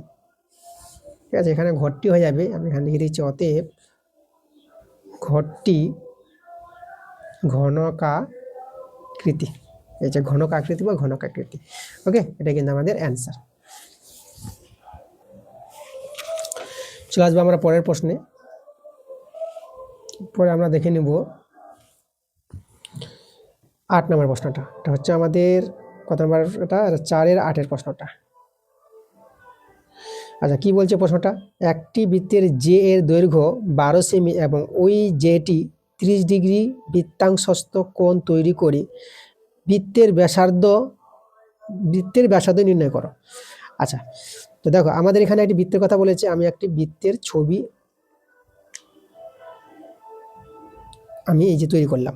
ওকে, তাহলে বৃত্তের কেন্দ্র আমি নিয়ে নিলাম, যেখানে আছে আমাদের কেন্দ্রবিন্দু আমি এটা ধরো ও ধরে নিলাম। তা দেখো আমাদের যেভাবে প্রশ্ন আছে সেভাবে ছবিটা তৈরি করব। আচ্ছা, যাই হোক, এই প্রশ্নের অ্যান্সারটা করার আগে আমি তোমাদের একটা কথা বলি। দেখো, আমি তোমাদের দেখবা যে তোমরা এখন ইদানিং যে তোমরা ক্লাসগুলো ভিডিওগুলো দেখছো, তো দেখবা যে কিছু প্রোডাক্ট ট্যাগ করা আছে, তাই তো? তো ওখানে আমি সেখানে কিছু প্রোডাক্ট ট্যাগ করেছি। এবার তোমরা সেই প্রোডাক্টগুলো কিনতে পারো, বা তোমরা যদি ওই প্রোডাক্টগুলো নাও কেনো, সেই প্রোডাক্টগুলো মানে ক্লিক করে তোমরা যেহেতু ফ্লিপকার্টে বা চলে যাচ্ছ, ফ্লিপকার্টে গিয়ে তোমরা যদি অন্যান্য কোনো যে প্রোডাক্ট কিনো, তাহলে কিন্তু তোমরা শপিং যদি করো, তাহলে কিন্তু আমার একটা যাকে বলে কমিশন আসবে আমার এসে অ্যাকাউন্টে। যাই হোক, তো আমি এটা তোমাদের জানিয়ে রাখলাম, যে প্রোডাক্টটা ট্যাগ করেছি আমি, সেই প্রোডাক্টটাই যে তোমাদের পারচেস করতে হবে সেরকম কোনো কথা নয়।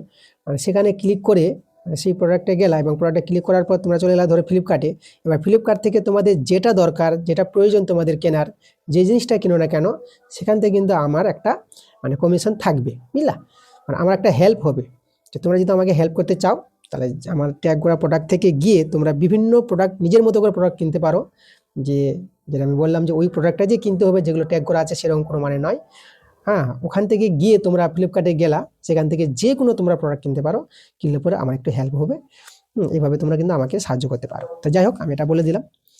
চলো আমরা চলে আসছি আমরা প্রশ্নটাতে। তা এখানে আমাদের একটি জের দৈর্ঘ্য বলেছে, আমি একটা জে নিয়ে নিলাম, ধরো এই জেটা, এটা হচ্ছে আমাদের এ বি একটি জে। এ বি জের দৈর্ঘ্য আমাদের বলে দিয়েছে কত, আমাদের এখানে 42 সেমি বলে দিয়েছে। ওকে, আচ্ছা, বৃত্তটির ব্যাসার্ধ বের করতে বলেছে। এই যে আমাদের বৃত্তটির ব্যাসার্ধ ও এ ও বি, ও এ ও বির ব্যাসার্ধ, মানে এগুলো কিন্তু আমাদের বের করতে হবে, ব্যাসার্ধের দৈর্ঘ্য কত। আচ্ছা, এখানে যেটা বলেছে যে এই যেটি 30 ডিগ্রি বৃত্তাংশস্থ কোণ তৈরি করে, 30 ডিগ্রি বৃত্তাংশস্থ কোণ তৈরি করছে এই যেটি। এরকম যদি আমি একটা দেখাই তোমাদের, এখানে আমাদের কোণটা তৈরি হচ্ছে 30 ডিগ্রি। তাহলে আমাদের ব্যাসার্ধ মানে এই যে ও এ, যদি আমরা আর ধরে নিলাম, এই যে আর, এই আর এর মানটা আমরা কি করে পাবো? তাহলে আর এর মানটা পাওয়ার যে আমাদের একটা সূত্র আছে, তোমাদের এখানে আমি সূত্র বলে আমি উল্লেখ করে দেব। সেই সূত্রটা মনে রাখবা যে 2r সাইন থিটা বাই 2, ঠিক আছে, সাইন থিটা বাই 2 সমান সমান সেই জেটির দৈর্ঘ্য, মানে জেটির দৈর্ঘ্য এখানে কে আছে, এ বি। মানে এ বি হচ্ছে আমাদের এখানে 42 সেমি, 42 বসিয়ে দিলাম।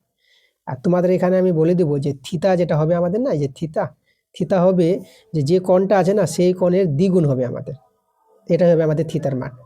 ঠিক আছে, তাহলে এখানে যদি আমরা মানগুলো বসাই, 2r সাইন থিতার জায়গায় বসাবো 2 × 30 ডিগ্রি বাই 2, 42। এখানে তোমরা একবারে 30 ডিগ্রি বসাতে পারো, দেখো এটা 2 2 কেটে 30 ডিগ্রি, 2r সাইন 30 ডিগ্রি সমান সমান 42, একবারও তোমরা বসাতে পারো, অসুবিধা নাই। তাহলে এখানে 2r আর দেখো ব্যাসার্ধ আমাদের কিন্তু বেরিয়ে আসবে, এটা আমরা কিন্তু সাইন 30 ডিগ্রি পেয়ে যাব, আর এদিকে আমাদের 42। চলো এখন আমরা মানটা বসাই। 2r sin 3d মান 1/2 হয়, 42, 2 2 কেটে দাও। তাহলে দেখো আর যে ব্যাসার্ধ আমরা কত পেয়ে গেলাম, 42 সেমি পেয়ে গেলাম। এটা কিন্তু আমাদের অ্যান্সার।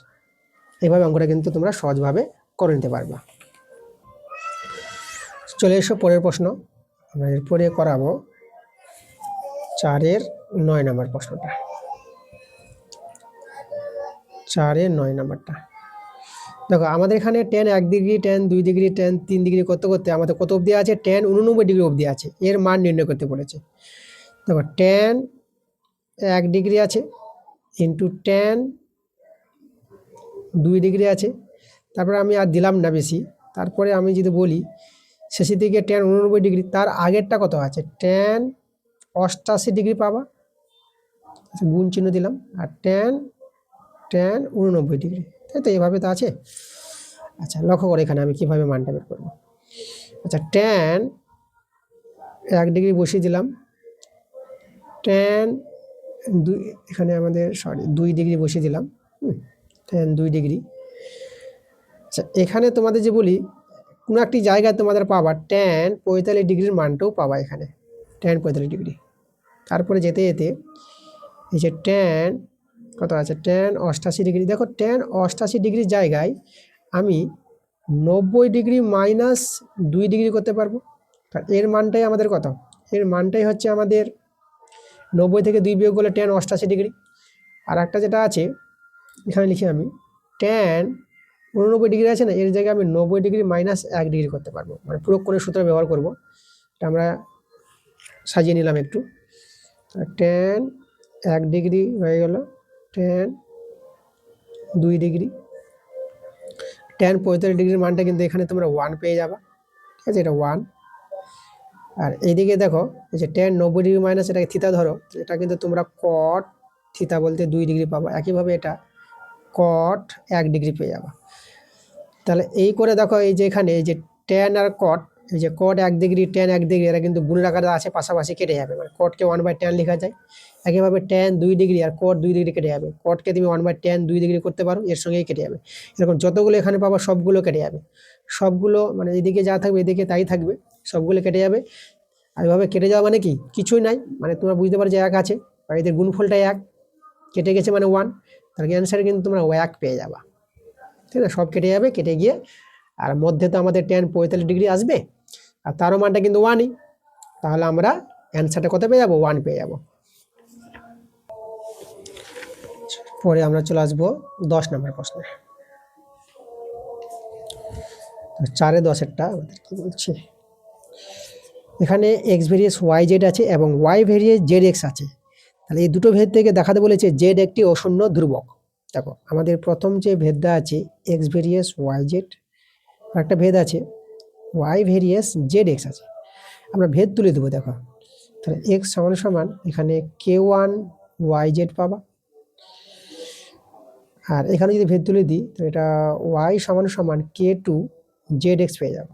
আচ্ছা জেডকে দেখাতে বলেছে অশূন্য ধ্রুবক, তাহলে আমরা জেড এর মানটা বের করি। এখান থেকে যদি জেড এর মানটা যদি বের করো না, তাহলে এটা দেখো তো কত হবে, এক্স এর নিচে এই যে এক্স এর নিচে তোমরা পেয়ে যাবা কে ওয়াই। আচ্ছা এখানে k1 দিই, এটা k1 k2 দিয়ে দিলাম, k1 k2 পাশে কিন্তু উল্লেখ করবা যে যেখানে k1 k2 হলো অশূন্য ভেদ ধ্রুবক, এটা কিন্তু পাশে বলে দেবা। তাহলে আমরা এটা পাবো k1, এখানে হ্যাঁ k1 কত হবে x/k1 y পাবো, এটা এভাবে মানটা পাবো। আর এখান থেকেও আমরা কার মানটা বের করবো, এটা তো আমাদের এক্স আছে, এক্স। এখানেও আমরা এখানে আমরা জেড এর মানটা বের করে নেব, তাহলে y/k2 এক্স হয়ে যাবে, তাই তো এভাবে হয়ে যাবে। আচ্ছা আমরা গুণ করে নিচ্ছি দুটো সমীকরণকে, গুণ করলে দেখো জেড গুণিত জেড, আর এখানে x/k1y গুণিত y/k2x। দেখো ওয়াই ওয়াই কাটো, এক্স এক্স কেটে দাও, তাহলে এইদিকে তো আমাদের জেড স্কোয়ার, আর এখানে দেখো আমাদের কিন্তু 1/k1 আর k2 পরে থাকলো। আমি যদি এখানে জেড এর মানটা বের করতে চাই, তাহলে প্লাস মাইনাস √1/k1 k2 এরকম দাঁড়িয়ে যাবে। এখানে লক্ষ্য করো যে দেখো এই যে বড় একটা ধ্রুবক আছে, এই ধ্রুবকটাকে আমি ছোট হাতের n একটা ধ্রুবক নিয়ে নিলাম, ঠিক আছে, এটা তার ধ্রুবক, তাহলে এটা কিন্তু আমাদের একটি ধ্রুবক, আচ্ছা, এখানে আমাদের জেডকে দেখাতে বলেছে, হ্যাঁ জেডই চলে এসেছে, এটা আমাদের একটি ধ্রুবক। তা দেখো আমরা কি পেয়ে গেলাম, জেড সমান সমান কি পেলাম, একটা ধ্রুবক পেয়ে গেলাম না। এই যে আমাদের দেখাতে বলেছিল, দেখাও যে জেড একটি ধ্রুবক, যেটা কিন্তু আমি দেখিয়ে দিয়েছি প্রমাণটা। ওকে, তো তোমরা যদি এখানে একটা লিখে দেবা প্রমাণিত বা প্রুভড। পরের প্রশ্ন আমরা চলে আসবো 4-এর 11 নম্বর প্রশ্নে আমরা আসবো। 4-এর 11 নম্বর। তো কি বলছে প্রশ্নটা, বার্ষিক 5% সরল সুদের হারে 2004 সালের 1 জানুয়ারি থেকে 7 আগস্ট পর্যন্ত 5,000 টাকার সুদ নির্ণয় করো।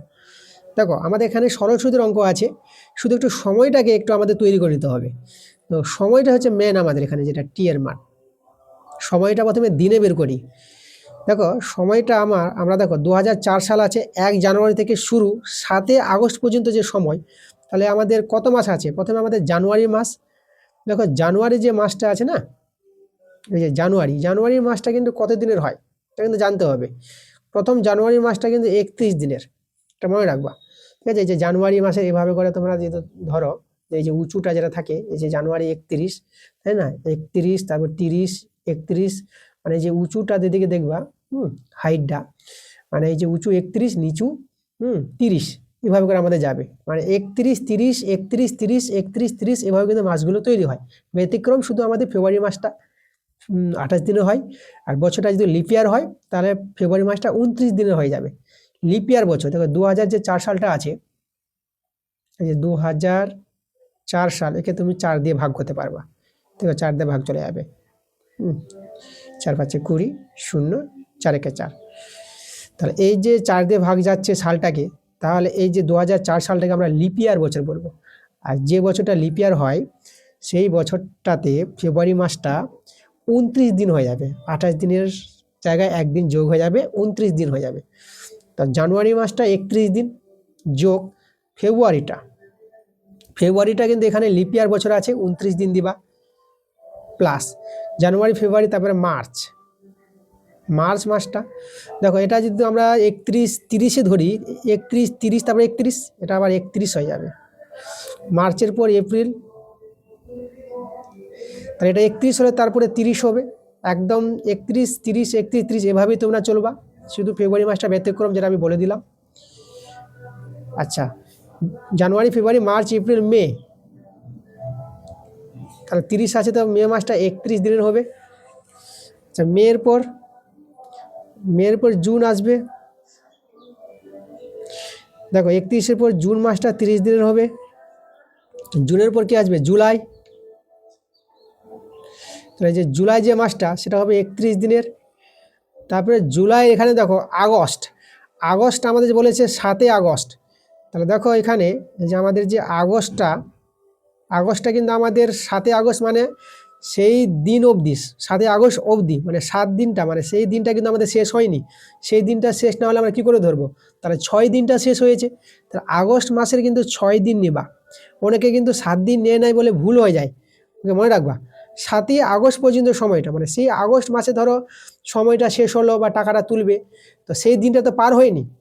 7 আগস্টে সে টাকাটা তুলতে গেলো ব্যাংক থেকে, তাহলে ওখানে তো তোমাদের ধরা হবে আগের দিনটা, মানে 6 আগস্ট অবধি যে আমাদের সময়টা হলো, সেই টাকাটা তো সুদ আসল তুমি পাবা ব্যাংক থেকে। তাহলে সেই 7 তারিখটা ধরবা না, ওটাকে বাদ দিয়ে আগের দিনটাকে ধরবা, আগস্ট মাসের যে 6টা দিন থাকলো, তাই তো, এতদিন ধরে টাকাটা কিন্তু ব্যাংকে ধরো খাটা হয়েছে, এভাবে কথাটা বলা হচ্ছে। তাহলে আমাদের কিন্তু সময় টোটাল এত দিন, এই যে আমাদের সময়টা, এটা কিন্তু আমাদের দিনের সময়টা। তাহলে এই যে সময়টা আমাদের যোগ করে নেব, এই টোটাল কত দিন হচ্ছে আমাদের, তাহলে এদেরকে তোমরা যোগ করবা, যোগ করে দেখবা তোমরা 219 দিন পেয়ে যাবা।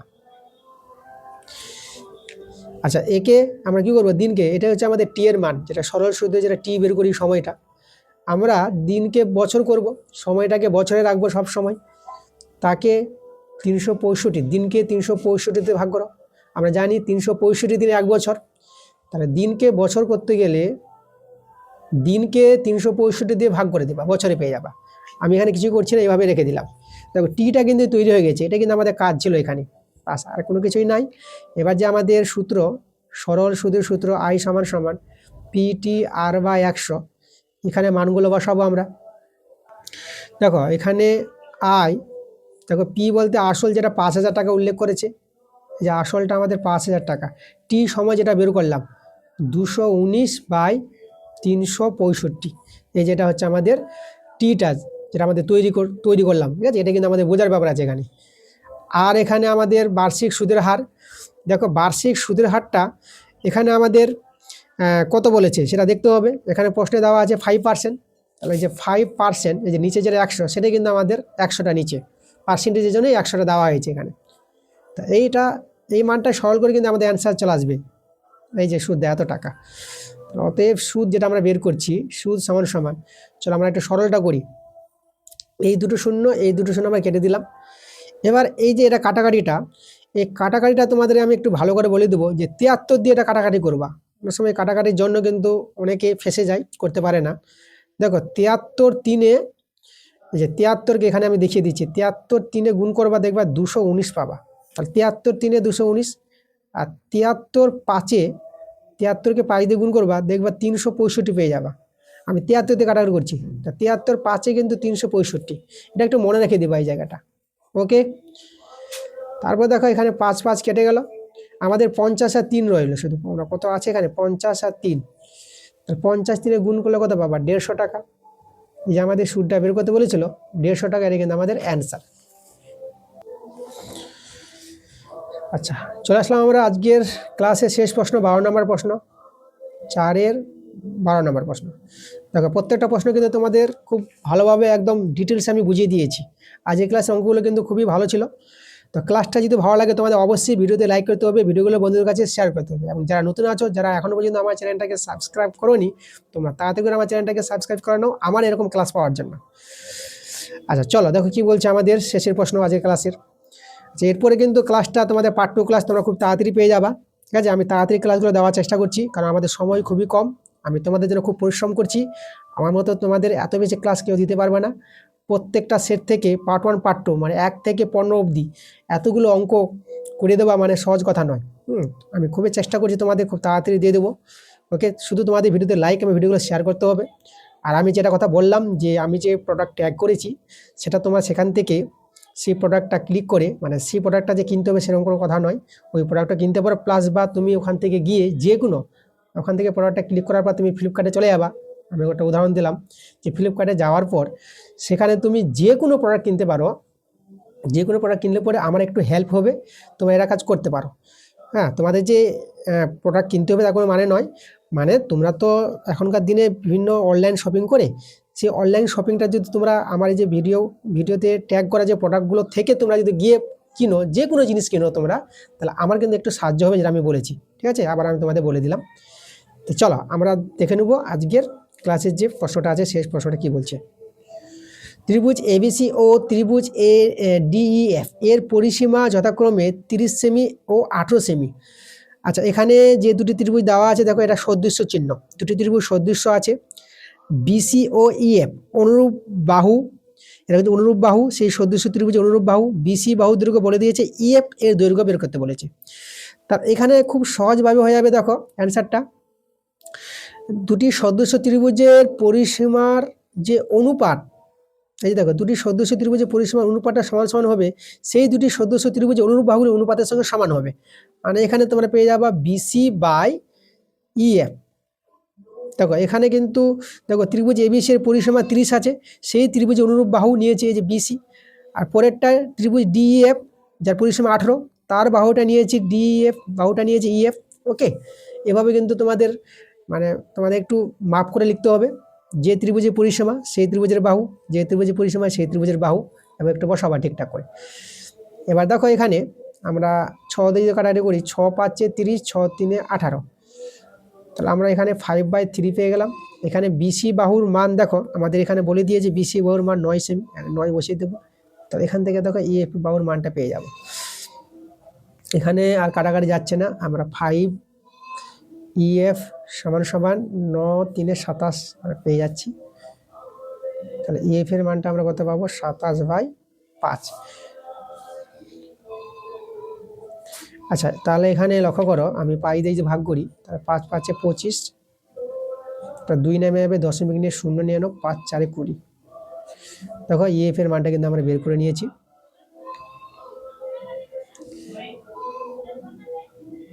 5.4 সেমি। ওকে, এটা কিন্তু আমাদের অ্যান্সার। এই যে আমাদের এখানে ইএফ এর দৈর্ঘ্যটা বের করতে বলেছিল, আমরা কত পেলাম? 5.4 সেমি। ওকে, তো এই ছিল আমাদের আজকের ক্লাসের অঙ্কগুলো। তোমাদের প্রশ্নগুলো বুঝতে যদি কোনো জায়গায় অসুবিধা হয়, কোন প্রশ্নটা বুঝতে অসুবিধা হচ্ছে, তোমরা কিন্তু সেই অঙ্কের নাম্বারটা মেনশন করে কমেন্ট তোমরা নিশ্চয়ই করবা।